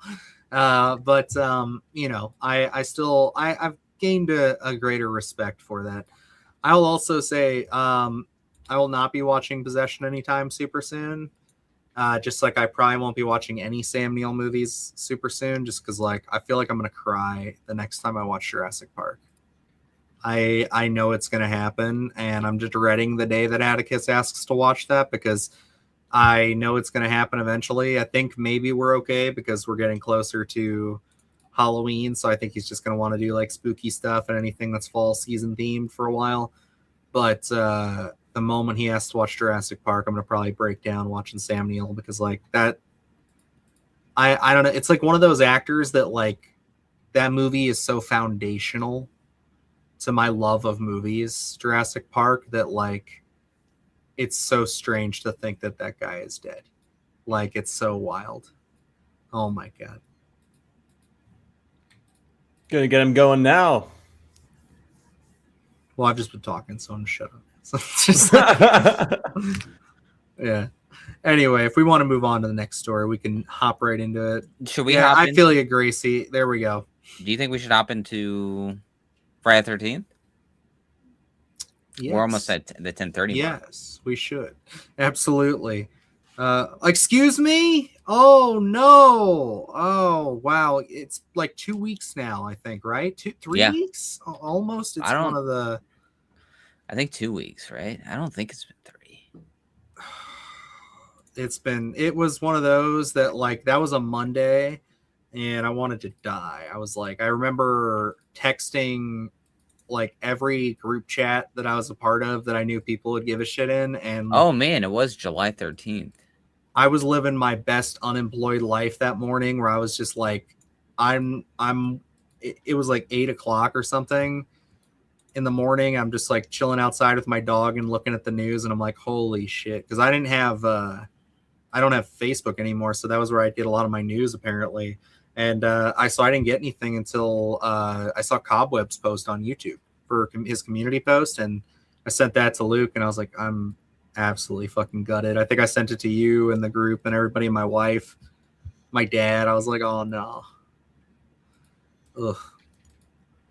One of the most impactful scenes I've watched in recent horror was in Smile, when the prisoner realized she had the smile demon and freaked out. Yeah, that, especially at the time when you barely know what's going on still. That scene is great. I really like that a lot. That was one of those that, like, especially hearing the making of the films and stuff like that, and like the inspiration for everything, it's like really made me super appreciate the stuff in that movie a little bit more. And it's like, I don't hate Smile by any means, but like, it was just one of those movies that, like, people absolutely, I guess maybe this is one of those moments where I'm just not on the hype train with it, where it's like people love that. They hyped it up so much and adored it. And I think it's great. It's fine, but it's not like that level of like hype worthy to me. As whereas like the sequel was like really impressive to me. It took the idea, made it bigger, but somehow made the like core of it so much more like mean and like transgressive. I don't know. Yeah, I think, I do owe the original Smile a rewatch. I never went back and watched it. I just remember the narrative being it felt like a blueprint. It felt a little humdrum as to the safe avenue to tell the story, whereas the sequel, it felt like a personality, an occupation, just more instances that I had no level of understanding of. To be able to intertwine the Smile monster within this whole being a pop star and how to try and balance this thing with a completely different style of life, I think became very interesting. And especially the avenues that goes down in taking us to what to believe, what not to believe, and making us think one thing and then something else happens. Plus, I think the ending's pretty effective and gets you asking, whoa, what does this universe look like after the fact? So I think, Smile 2 felt like it took the idea of what Smile was in the first one and really expanded upon it, which a good sequel should do. And I think that's why that one hit way harder for me, because I did have a low expectation going into it. But I love where he went with that story and how he was able to really catch us off guard with so many different scenes in there. Even like is she up there giving an award, accepting an award, and She's accepting an award, yeah, and it's like her dead fiance boyfriend shows up. Yeah, like all that stuff I think really works. It continuously catches you off guard, so you never know how to feel all the way to the very end of that film. Yeah. The last piece I'll say, so we can move on to Friday the 13th, is when it comes to the Smile stuff too, is that like, I think like for me, I can easily say that like Smile 1 gets better the more Kyle Gallner gets involved, the more it just becomes him and the main character, and we get away from all like the bullshit setup stuff that ends up being not very important, really. Like because like I don't know the actor's name, to be honest, but like A-Train, like he's in the movie and it's like he's there, he has a couple moments, but really he's inconsequential, and I feel like we waste a lot of time with him. And it's like it just kind of spends so much time with these generic scares. It's like once we start trying to figure things out, we have the prison scene. We have, like I said, Kyle Gallner gets involved as a detective. It's like that's when the movie gets way better. And I feel like too, they just did a great job of like trusting that the audience understands how this works now, and then just saying, now let's put that with the most inconvenient like person it could ever be attached to ever. And it's like it's a pop star, sure. Fucking A. Adrian, you got a question? This might be more of an Adrian question as a resident gamer, but curious how y'all think A24's take on Elden Ring will turn out. Budget seems sizable, I think. I was thinking about that kind of similarly when I saw that they're making a Legends of Zelda movie. Ever since I was an 8-year-old boy, I wanted a Legends of Zelda movie. And now that it's coming out, I'm like, there's no way they're going to nail this perfectly. But seeing A24's name attached to it, they really haven't like done anything wrong except for the Backrooms copyright controversy, but and AI stuff. But anyway, I would go see it. I actually haven't played Elden Ring, but I have a good friend of mine. He's constantly on my neck about trying to play through of that, and I just hope that it will hook me like the D&D movies. Everybody loves those. I don't know why I can't get into them. I'm just not really as heavy into fantasy as I am in a sci-fi, I guess. Don't give me the stink eye up there. I'm sorry, bro. I passed out during the first one. Okay. There's only ever been one of those, dude. Damn. I thought there was two, actually. No? Nope. Tripping. Nope. But that was a good movie. Yeah, I hear you. I can say, just as a huge Alex Garland fan and somebody who's familiar with the lore of Elden Ring, this is how sad I am. I bought that right after having a baby and starting a podcast with Luke, and thought I'd have time to play it. So it's installed and sits on my Xbox One hard drive. Never started once. Bro, let me borrow that. You can have it. Go for it. Like, it's right. If you can find a way to download it, if you can sign in down there and take it, go for it. Like, yeah, I know I've watched a bunch of videos on it. It's like, I know talking to Evan, I know a ton about Elden Ring, and I think Alex Garland's a perfect pick for it. If A24 is going to fork up the cash for it, I mean, Civil War was one of their biggest like investments ever, and it really panned out well for him. So hey, I trust the man. I'm willing to see it. I think curious what the overall story arc is going to look like for this, or if it is going to adopt kind of the broader scope.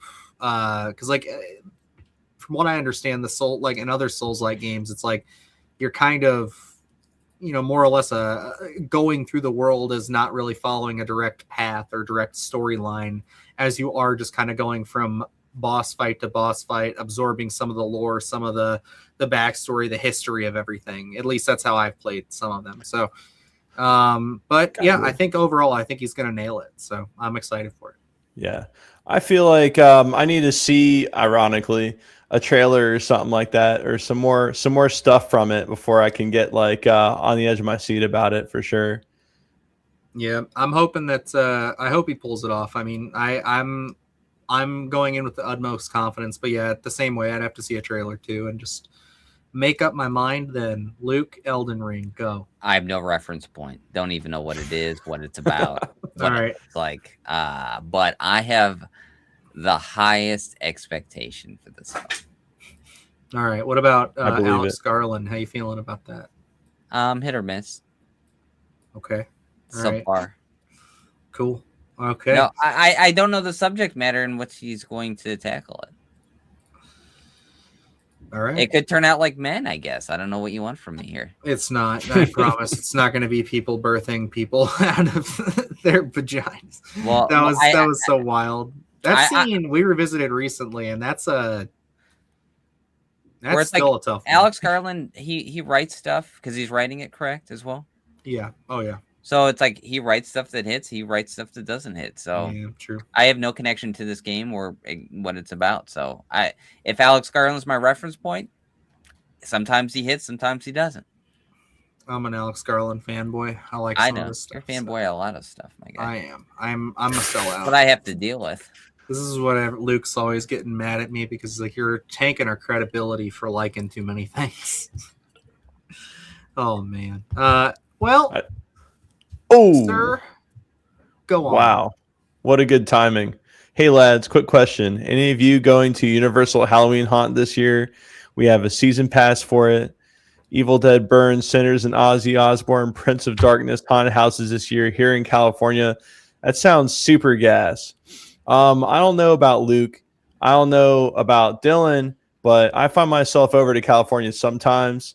I didn't know they were going to have such dope shit like that over there. Universal Halloween Haunt. I'd be interested to go. I've always wanted to go to, that's Universal Studios out there in Cali, right? I don't know. I'll look into it. It looks cool. Thank you. Thank you so much for the super chat, my guy. You're amazing. But anyway, yes, let's take it away. This is week 2 of the Friday the 13th review series in which we watch this delectable film and, Luke and Dylan get to rehash their opinions and I get to express my fresh opinion. Hey, Dylan, do you want to respond to that real fast? I just wanted to say, also real quick, just a thank you because I did not realize it was a super chat. I was just playing into the joke because I was like, I so desperately want to go to one of these years. I know Luke does too.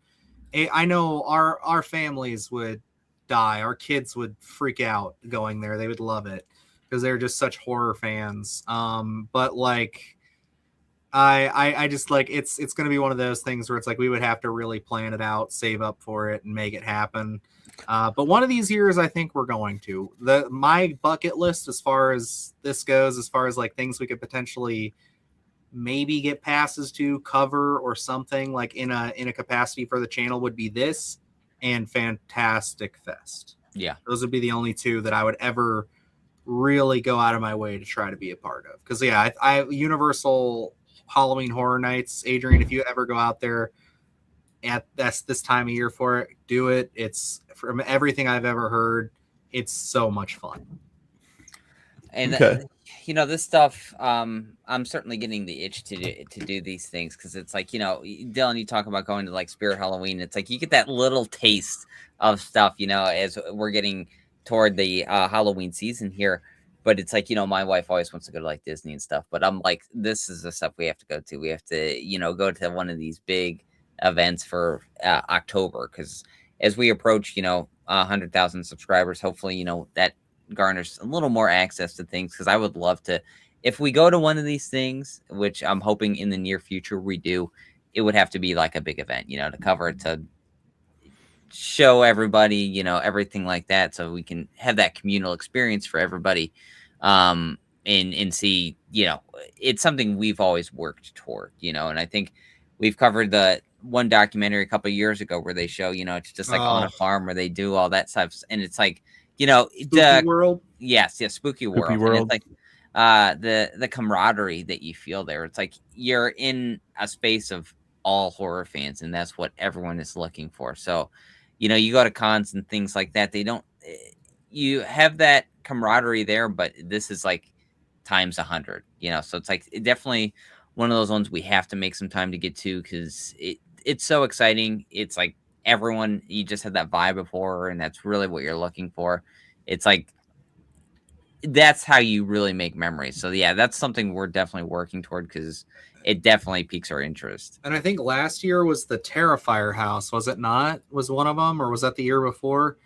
They've had some really good ones, and even this lineup, like literally Sinners, Evil Dead Burn, Ozzy Osbourne, like tribute, haunted, like that's all sounds fucking amazing. Like I love all those things. So like that's like this would have been a great year, So it's like, but every year honestly would have been a great year because like, good Lord, like my son has just fallen in love with FNAF, Five Nights at Freddy's and stuff, like the movies and everything. So like I know they had them there one year, and like he would die if he saw, because like he saw the big animatronic Freddy that they have at Spirit Halloween, and this kid about lost his damn mind. He went up and touched his hand. He was just like, immediately went up there to touch him and was like, it's Freddy. It's Freddy. And I'm like, I know. It's like you're losing your little mind. He lives for that store.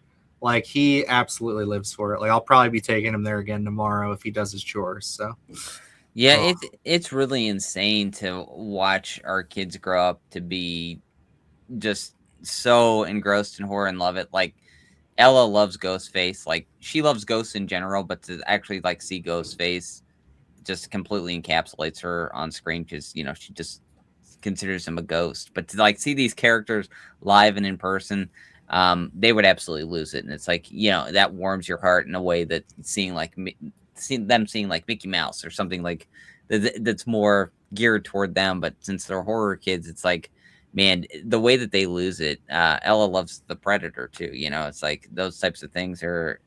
It's wild what kids gravitate toward is they're exposed to it.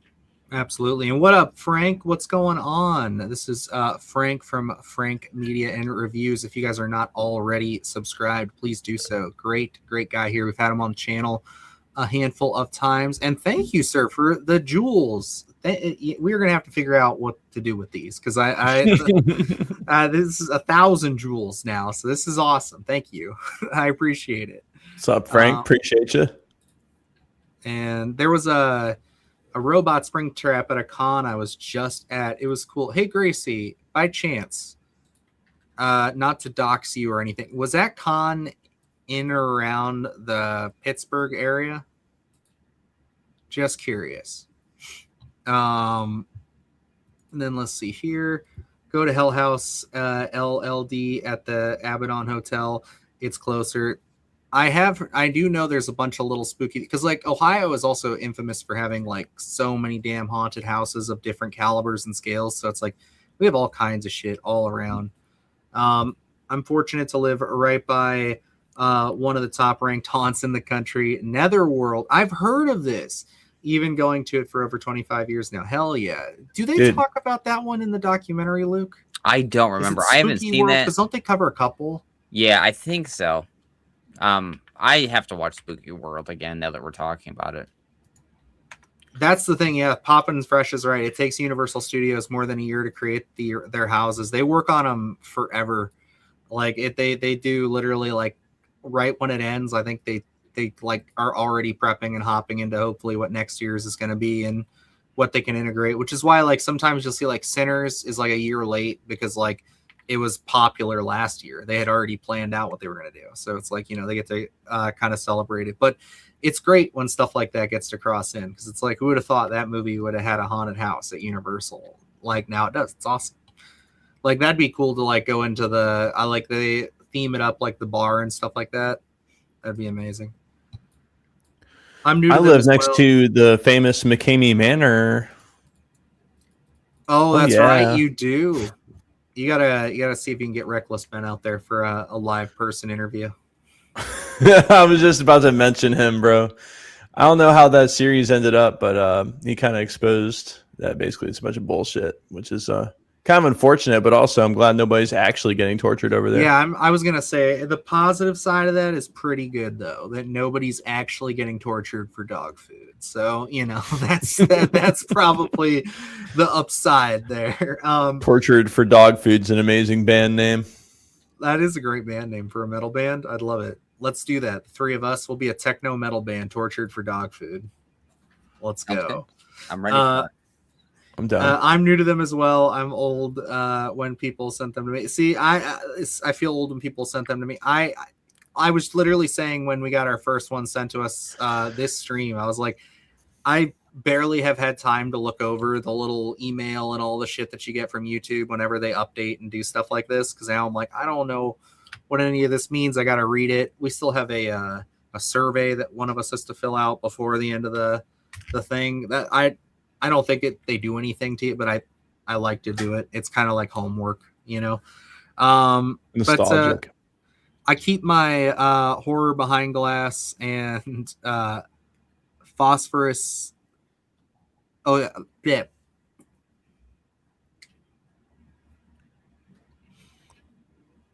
Why is it loading for you guys? No. Hold on. Keep my horror behind glass and phosphorus. Thank you very much. Torture for Dog Food. Okay, I got that one. For some reason, it was like slow for me. It was like taking forever to pop up. Okay, because like I was trying to read it, but it was like there. So all right, Torture for Dog Food. Yes, let's go with it. But yeah, no, I definitely think that That would be fun. I want to do that. I want to do some festivals, at least Fantastic Fest, like we said, and that eventually. But without that, I'll shut up now and we'll let Adrian take it away because, folks, it's time for part 2 of our Friday the 13th Crystal Lake catch-up review series where Adrian is watching the first few Friday the 13th movies in preparation for Crystal Lake. Sir, you are the victim here. You're the one experiencing these for the first time. We just talked about the first film. You were very positive on it. You enjoyed it. You felt very nostalgic with it. I was very curious to see how you're going to feel about this one. So take it away. Yes. So we start Friday the 13th, part 2. Ooh, have a great show. Loving the topics. I love that you love the show. IQ above room temperature. Big preach on the super chat. Appreciate Absolutely. it. You're the best. Thank you guys. All the love and support tonight is amazing. But anyway, so we start off with like the survivor from part 1.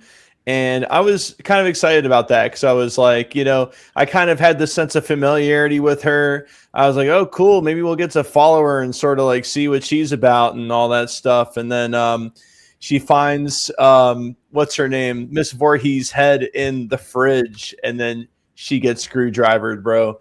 And that was pretty nuts. And, that's what I had to remind myself. This is a slasher flick. This is a flick where people get murdered.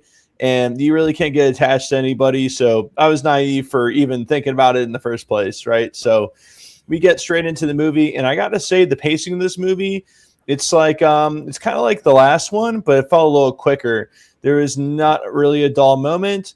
I thought that, I'm kind of jumping around here, but, we have like a big cast and like half of them go out to town. The other half stay behind at the camp.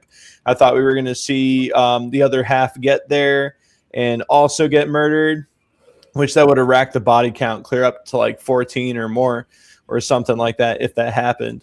So it was really cool. I didn't expect any of the directions that the story took. We meet the whole big camp cast and they're on their shenanigans and stuff like that. Get to see some more of those classic older horror movie quirks, the 80s movie writing and stuff like that. The cast again splits. And it's cool to kind of see it being reduced to the 5 people. We see them each get murdered. And the kills this time around, they were a lot better, well executed. Obviously, they must have, had some pretty good practice with the last movie and also received some better funding. The hatchet kill was really impressive. Of course, we got another arrowhead kill, which was sick. And, I like that we kind of followed the same template almost as having kind of like that survivor girl basically at the end there. And then her getting taken into an ambulance and also being confused about what happened and kind of leaving the door open, so to speak, on, where the plot would go with it. But yeah, I really love the sequence where the cop's driving down the road and Jason just runs into the woods real quick. He goes running after him. And then he has the dude running in circles like a Scooby-Doo flick for a sec. Then they end up, pulling up at Jason's house. And that was really cool. That was actually strangely nostalgic because in my woods when I was growing up, there was like an old house on this hill. And then below it, and deeper in the woods, there was like this abandoned rubble pile that used to be a house. I remember all the neighborhood kids talking about how like some like crazy dude who was like, I don't know, World War II veteran or something like that was living in there and he was nuts and like kidnapping kids or whatever. It was all bullshit, but it was cool to like kind of have something like that to be thinking about. And when I saw Jason's house, it reminded me of that because it just looked like it was assembled from like rubble and junk. And you go in there and it's kind of creepy and abandoned looking. I can't imagine how much fun the cast had just building that thing up. I mean, it truly looked like if you stepped in the wrong direction, the whole thing would have come crumbling down. Yeah, Jason has a toilet in his shack for some reason. It reminded me of how, like, when you play Fallout, you go in to a shack and this dude has like running water in his toilet, and it's like, how'd you do that all the way out in the middle of nowhere? Who knows, man? In those same woods that I was talking about, apparently it used to be a camp back in the 80s. They did have these kind of like little pipes and things sticking out that allegedly water used to go through. So who knows? Maybe bro found one of those. Either way, I'm kind of yapping here, but I really love the reveal when you see like, all right, let me dial it back. When they're at the bar and I forget what her name is, she's talking about how like maybe he's trying to resurrect her mom or something, and then you get into the shack and he's literally trying to do that, which is pretty awesome. I love the reveal of kind of like him bringing all the dead bodies, all the candles there. His mom's head sitting there, how she puts on his mom's sweater, tries to impersonate her, and it kind of works for a second. It was all really cool shit, man. So yeah, I gotta say I understand why this movie was a bit more peak for you guys, because I definitely was feeling it. And then when it ended, bro, I was like, damn, it's already over. Like I was prepared to watch another, half of this movie at the time that it ended. Kim says, I get why you regard these movies as comfort watches. Haven't been around when these first appeared, remembering how shocking Friday the 13th and Texas Chainsaw Massacre were. Makes me feel so old. Yeah, man. That's what. So I don't know. I don't think we're going to talk about Carrie tonight, but that's one of the things I'm very excited for Carrie. Like as time goes on, we get better technology, you get better execution, and things just get more gruesome and visceral. And that's why I like these movies, because they're just so simple in comparison, and they feel good. That's all I gotta say. You're fucked up for saying that, piece of shit. I'll take it. No, yeah, I get it, dude. The brain of a hamster. I was gonna highlight that too. It's like he does it. He's a little goofball in these, man. Like I think I'll keep it very short because I can tendency to ramble on this one. Luke has witnessed it numerous times on this channel, but like I really do love part 2 the more I watch it. It is that one that, like, Adrian, you hit it and cemented it for me, where I have said for a while now that like this one is the one that really crafts the formula for the Friday the 13th film going forward. As far as just the pacing, how long do we spend in, with our characters, build up, Luke always likes to do this thing when we're prepping for a film or something and we're writing something where he will go and time kills. This really feels like they went back and looked at some of the criticism of how slow the first one was, and we're like, let's just get into it. Let's make it more fun. Let's happen. And they didn't go full bore. They didn't go like hard. They really evened it out, it felt. And I don't know. I just feel like the competence of our final girl with Ginny, she is phenomenal. I love her character. I want her to come back so bad. It's like her and Tommy Jarvis, I think, are two of my favorites in this entire franchise. Yeah, I mean, Rob brought it up. The wheelchair guy has the best death. That is I feel so fucking bad for, what's his name? Tom or Tommy? What is it? Poor bastard, dude. Like already just having a hard time, and then just, getting a machete. It's Mark dying like a dog, dude. Just terrible. Worse than that. It's awful. Yes, yeah, right. That's the lady at the end of In a Violent Nature is from this movie. She's the wheelchair guy's girlfriend. Yeah, and that's the thing. It's like the beauty of this movie is like I like all the characters, even the shitty ones. I like their personalities. I like how the group meshes here. Like Paul is like the leader of this group here, but he's not a douchebag. He does seem like a genuine dude who's trying to do the right thing, and I like that. And I like that, like, Ginny is very competent. She's not this ditz who's going to fall over when the monster's chasing her. At this point, they've evolved. You really see the final girl start to take more center stage in this. Like, Alice kills Pamela Voorhees, but she's running around screaming. And yes, Ginny does run around and scream, but Ginny also, like Adrian pointed out, had the guts, the courage, and the brains to put 2 and 2 together and put Jason's mom's sweater on to give her an advantage. It's like, what did she have to lose at that point? It was fight or flight. And I will get off my soapbox because I said I wouldn't do this, but I love this movie and I think about it a lot more than I ever thought I would when I first saw it. And I loved it back then, but man, I love this. And Sackhead Jason, one of the best. Yeah, you know, it was kind of funny, like when they did his face reveal and he kind of looks like the Hunchback of Notre Dame. You know, I was like, And he's a you know, ginger. I actually didn't realize that. It looked like he had brown hair personally. But like when they do that reveal, I was kind of like, oh, it's kind of Hunchback of Notre Dame. And at the same time, though, like it was kind of, I kind of looked at it as like an homage to it. So you know, I'm excited to see Ski Mask Jason, bro. Bring me Ski Mask Jason. Hockey mask, yeah, he's coming. Don't Same worry. thing, man. No. Come on. Come Anyway, on. Luke, take it away, sir. I love too. It's one of my favorite entries. I think, like you talked about, we start getting into the formula of what Friday 13th is going to be. We get into the slasher formula of it. But what I love about two is it still kind of has like this backwoods element that doesn't exist as we go forward. Still feels very indie. Yeah. And it's like you even see that with the imagery of Jason without the sack on his head. But, you look at it and I guess part two tends to stick out like a sore thumb because it's not Hockey Mask Jason, but you get to see how effective different versions of Jason are. I think he's even more terrifying with the sack on his head because it's different than what we're normally seeing with the character. And I will say, while it's just a small scene, the scene with Sackhead Jason running with the pitchfork in the middle of the night, just jogging with the moonlight, always terrifying just to see him stalking. And he's got a different approach than I think when we see him just like walking through the woods, him like kind of a little hunched over, even going into when the sheriff is chasing him through the woods.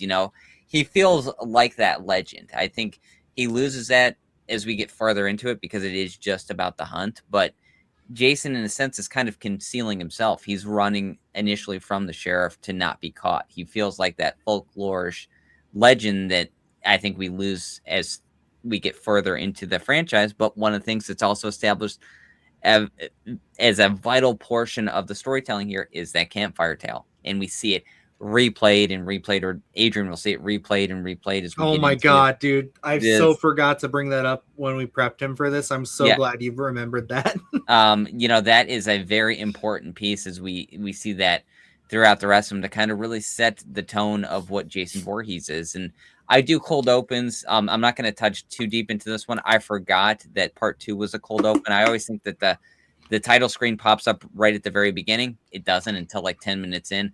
I need to dissect this one. This one is so vital to the franchise in general and how important it is. And I love that aspect of it.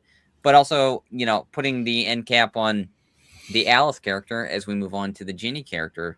And you guys talk about how smart she is. I mean, we established it's thoughtful in her character development. She is a child psychologist. She's going to understand Jason's mindset, and it's like his attachment to the mother, or hypothetical attachment, because she doesn't know exactly, but she's able to get into his head because he does have the mind of a child. So it's like it makes that much more sense. She isn't just a final girl of circumstance. She's a final girl because of her brains, and she understands how to kind of get through these elements. So that makes her, I think, even better. That makes her one of the strongest final girls. I think there's so much to unpack with part two. We can do a whole video on this one in particular on itself because how good it is. But it's like there's just this one has so much going for it that I think it was a little overlooked because of its Sackhead Jason. But the more you watch this one and just dissect every little thing about it, it's one of the top installments in the franchise. Adrian, you mentioned that, and as Luke was saying it, how I also forgot she was a child psychologist. But when you said that and connected those dots without even fully realizing it, it makes me think of this perfect quote. It's like you didn't catch it, but your brain did. And if you know what I'm talking about, you know what I'm talking about. So, yeah, that was it. I interrupted the whole thing for that. So go ahead. Go on. Just to put a cap on it, I'd say I could feel the confidence radiating with this film. Felt like everybody working on it had more confidence. It just had a lot more attitude. And for that, I definitely put it higher on the totem pole than I would on, the previous film. I agree. This one, as much as I respect Friday the 13th Part 1 for what it does and what it sets up, and I do think people are harsher on it than they should be. I do think this is a superior film just from an entertainment standpoint, a storytelling standpoint. Honestly, like, it's tough to really like prep anybody or live in a world where anybody sits down and watches Friday the 13th Part 1 and does not know that Jason's mom is the killer. And that's such a hard thing to get past nowadays, as to where they didn't have that issue when this movie first came out. So for me, 2 just feels like, if 1 is setting everything up, 2 feels like the practice mission that we just get to have a bunch of fun. And like you said, this one, even more so than the first, to me, feels like a summer camp. Like we're hanging out, like summer fun. I get summer vibes from this one. Like I really do love this movie, and it is one I can throw on. I could say that this is probably next to 6 and 4 in this franchise. This would be the next one that I could just throw on back to back if I had to. If you told me I had to watch one and then just immediately restart it, I could do that. I could watch this one again just because it's just entertaining. And like Adrian said, the pacing is just quick. It's good. It gets it. Yeah. I was glad that they didn't sacrifice the whole summer camp feel with this one, because you guys were talking about how, like, last movie felt more of a summer movie. And I was like, oh, that's kind of like what I grew to love with it. And it still had that for me. So hell yeah. Yeah. These first 4, really, I would say keep the summer feel. Maybe 4 starts to lose it a tiny bit, but because it's more of like summer house, summer vacation home kind of deal. But like, I say the first 4 are extremely, like, I would They say lean consistent. on it. They're very consistent. Yeah. And like this one, I think it's such a difference as we grow into getting into what Jason is in the third one. We're going to see the hockey mask eventually, even though that's toward the end of it. But it's like this one, I think it is amplified in how scary it is, because we know Jason with the hockey mask. We know he's this kind of lumbering stature of a character. But like the second one, like I said, he's running a little hunched over. He's crouching all the time. He falls off a stool. Things don't go right for him. He feels like an actual person that could exist, and that's what I like about it. I know there's a discussion going on in the chat here, where Diamond Dog said, "I like how the sack only had one eye," and then Rob came in with the other eye is kind of useless. And I love that because it says so much without saying anything. You know what I mean? It's like, we don't know. It makes perfect sense as we know the design of what's under that mask, but it's like, it's saying so much without ever giving us an over explanation of anything of what could be under there. And you got to think, like, for them to stick with that detail, it just shows like how committed they were to that character. Because like, how many movies have we seen where it's just like producers will be like, fuck it, I don't give a shit, throw whatever on his face, it doesn't matter. And they had the ability to be like, well, if you remember the makeup on the kid from the water in the first movie, he had a dead eye. So it's like, we can't, like, why would he use 2 eyes? Doesn't make any sense. So it's like, for them to do that was, I really give them props for that, because I think it's iconic. The one-eyed sackhead. I mean, even when they update it for the remake, I love that look as well, where it's a little tighter on the face, but like, it's great. I just don't think Jason is smart enough to understand he needs 2 eye holes. Yeah, I think you're right too. I don't think he understands he has another eye. I think this is just how he sees. You're right. And that's so fucking sad. And it's so sad. My poor boy. He's a tragic character. He is a tragic son of a bitch. Red Letter Media, absolutely. Overall. Necro got what I was saying. But I haven't watched it because I just saw the movie today, but I'll watch it tonight probably. Imagine trying to stab someone with a pitchfork when you have a traveling eye socket. Jesus Christ. Maybe he didn't make the eye hole. Perhaps a mouse chewed it in the sack. Maybe, he could have just picked it up and repurposed it. And also, I do want to shout out, because I keep forgetting. Thank you, Pop and Fresh 100 Joules. So I got to keep on those. I gotta remember those. And then there was another. Yeah, Kim had a great one here. I assume you chose the Splattercast logo with this and TCM in mind. And I wish that I could totally take that as the credit and say, yeah, that's 100% why. In some form or fashion, I think we can say, yeah, that those two movies were in mind with a chainsaw and a Sackhead. But the honest thing is that I went to a free logo website maker thing, and that was one I didn't have to pay any royalties on, the very first version with the red. And I just did a color variation that Luke and I both thought looked pretty good. And we were like, hey, chainsaw, Sackhead, but does go a hair deeper than that. This is an ingrown hair, if you will, where we did write a little short film that we shot some of involving Adrian, where he was a sack-headed killer. And we do have an idea for a sack-headed slasher type story. So it all just kind of works. But yes, when we got the artist to do the next logo, the Sackhead will, and probably no matter what version we get done next or what evolution it takes, the Sackhead will always be a part of it, and probably the chainsaw. Maybe we'll switch up the weaponry, but the Sackhead with the overalls, that's going to be it forever. Absolutely. It came down to availability at first, but the significance of the iconography. There we go. Thank you, Dylan. It's the end of the show. I'm tired. I can't read, but I can talk okay. It's a symbiotic relationship. Yep. He's the shark, and I'm the fish sucking on him. Oh.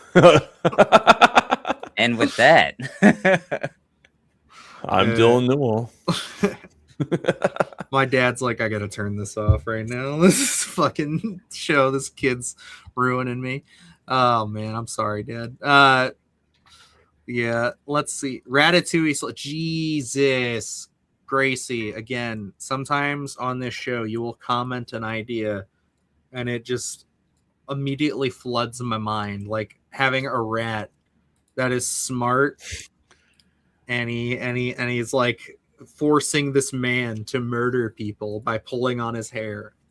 Let's do it. We got to get Scott and Reese on the line. That is pretty cool. We can get Steven on there as well. We'll get the three of them. They can co-produce it. It'll be the first time their agencies cross over, and we'll be the ones doing it. Oh my God. I'm sorry, Rob. I know I ruined it. Slasher 2. There we go. Sounds like a stroke. Yeah. I think overall though, for what we have in store coming up with part 3, which will be next week, this is the one, obviously. Adrian, you probably have already had it spoiled for you that this is obviously where he gets his hockey mask. But I want you to also know hold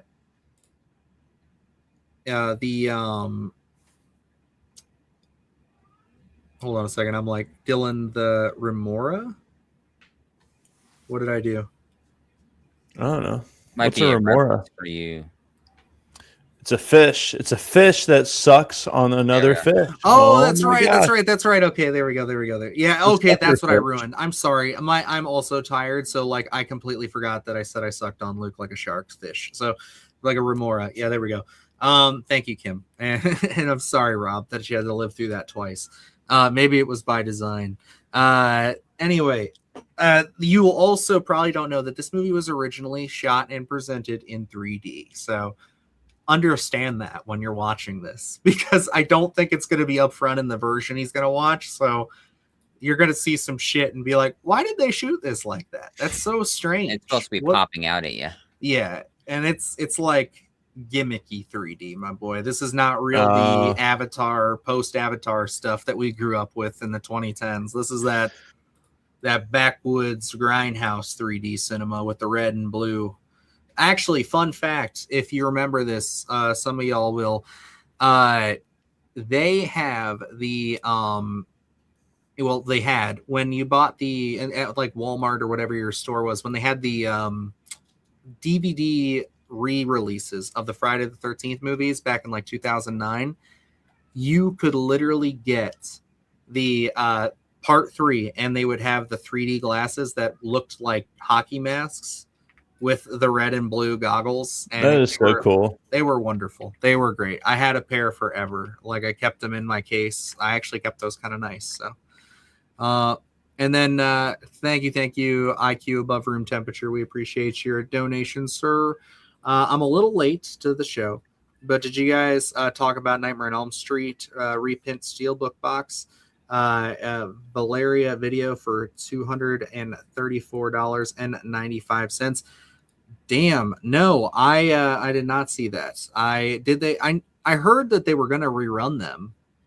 Yeah, but I didn't know they were available at some point, right? Was that the reprint that became available? He says it's the reprint of the steelbook version. Okay, because they have the regular one. What was the price point for the original? Or I think the regular one's like still 200 or something. Or no, maybe it's 180. And then the steelbook one, the real nice one, is 200 something. Like he said, 230 for, I think it was like retail 2 something though. But they were expensive, and I will never own them probably, but I want to. Maybe. That's the thing. It's like you missed the boat, and I didn't have the money at the time to grab them when they went on pre-order, and now it's like the inflated pricing is going to hurt every time I look at it. I'm like, and the thing is, I'm lazy, and I have them on Blu-ray right back here already, and I have them on digital, and I have copies of them for the videos. It's like I have access to these movies everywhere, and I just feel like I'm so like I have so much access that like buying that right now, I just can't justify it in my head.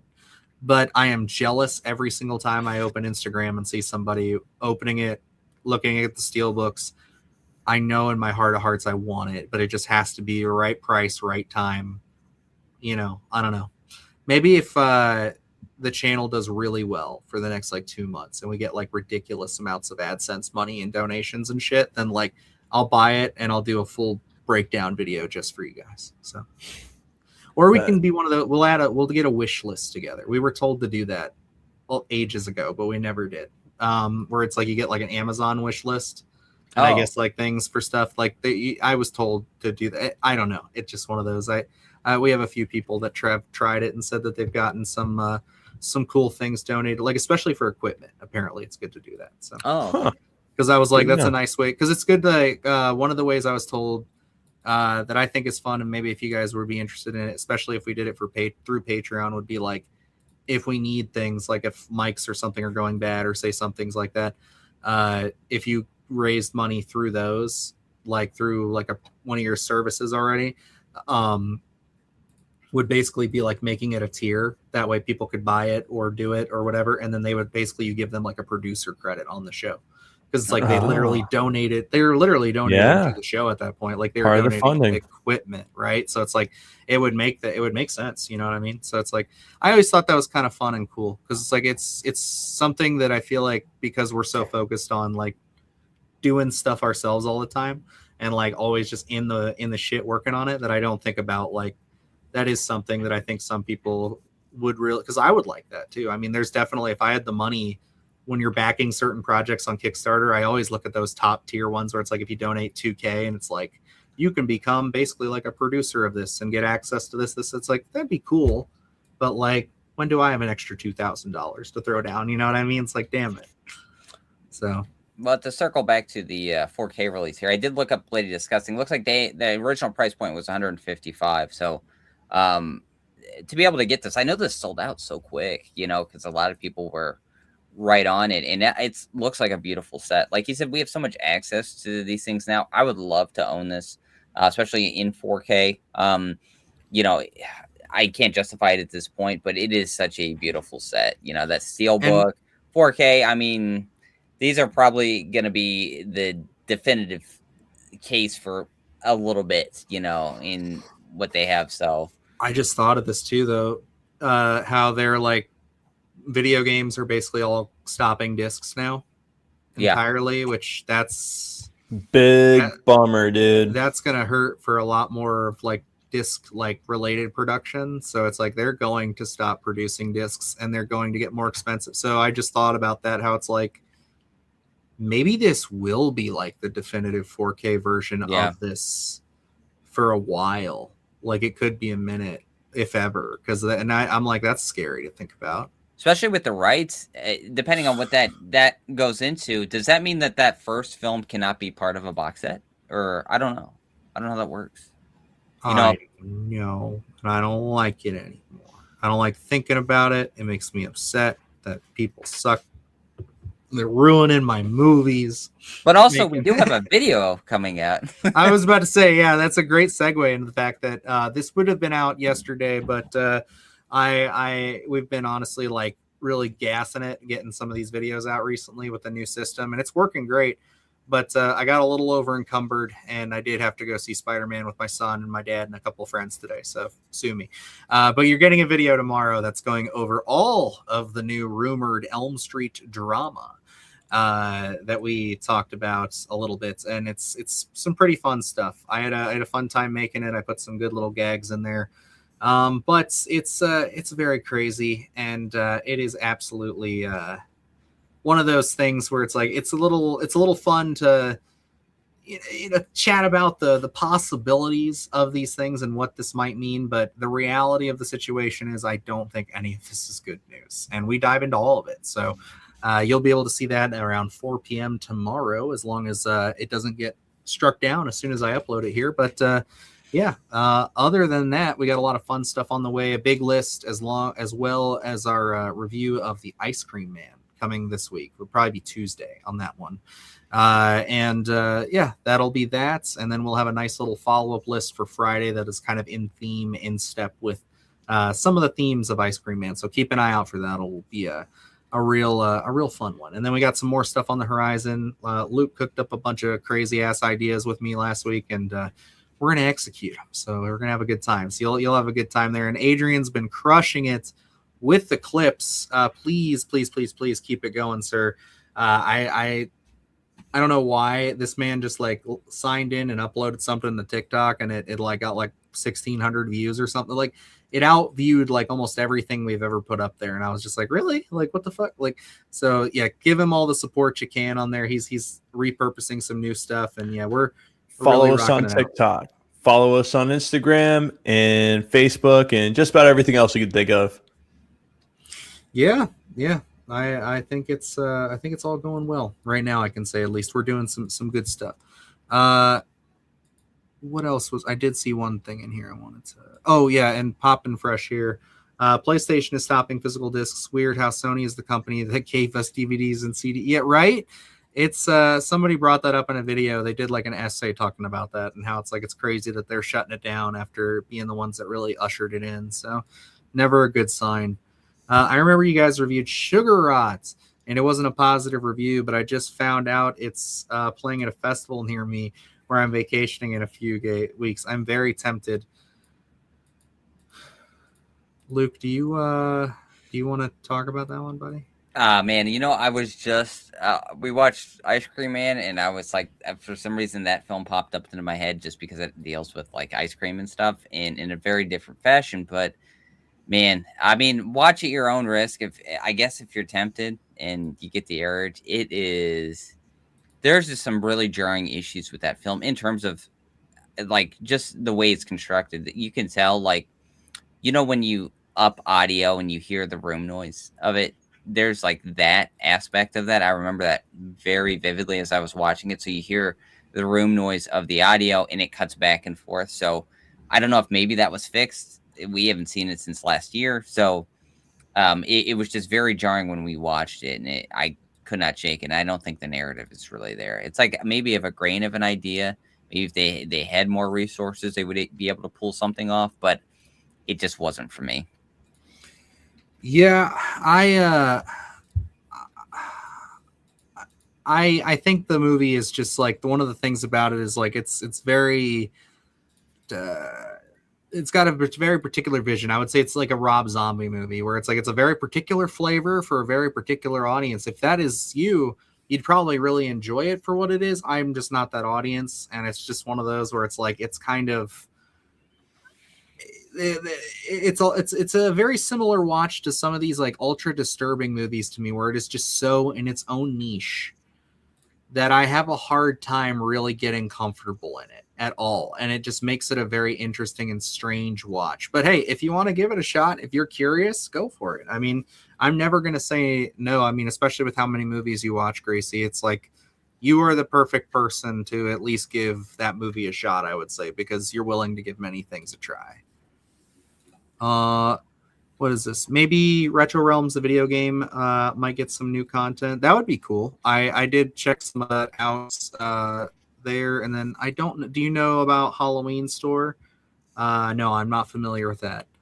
But yeah, I think all in all, I think it's gonna do it for us, folks. Yeah, we did a little longer today than we did, but we also had a shorter one last week, so I had to keep Luke up past his bedtime a little bit. So he might sprout fangs and fur here shortly, but we'll get you there. So we'll get you chained up. We'll get you chained up. Don't worry.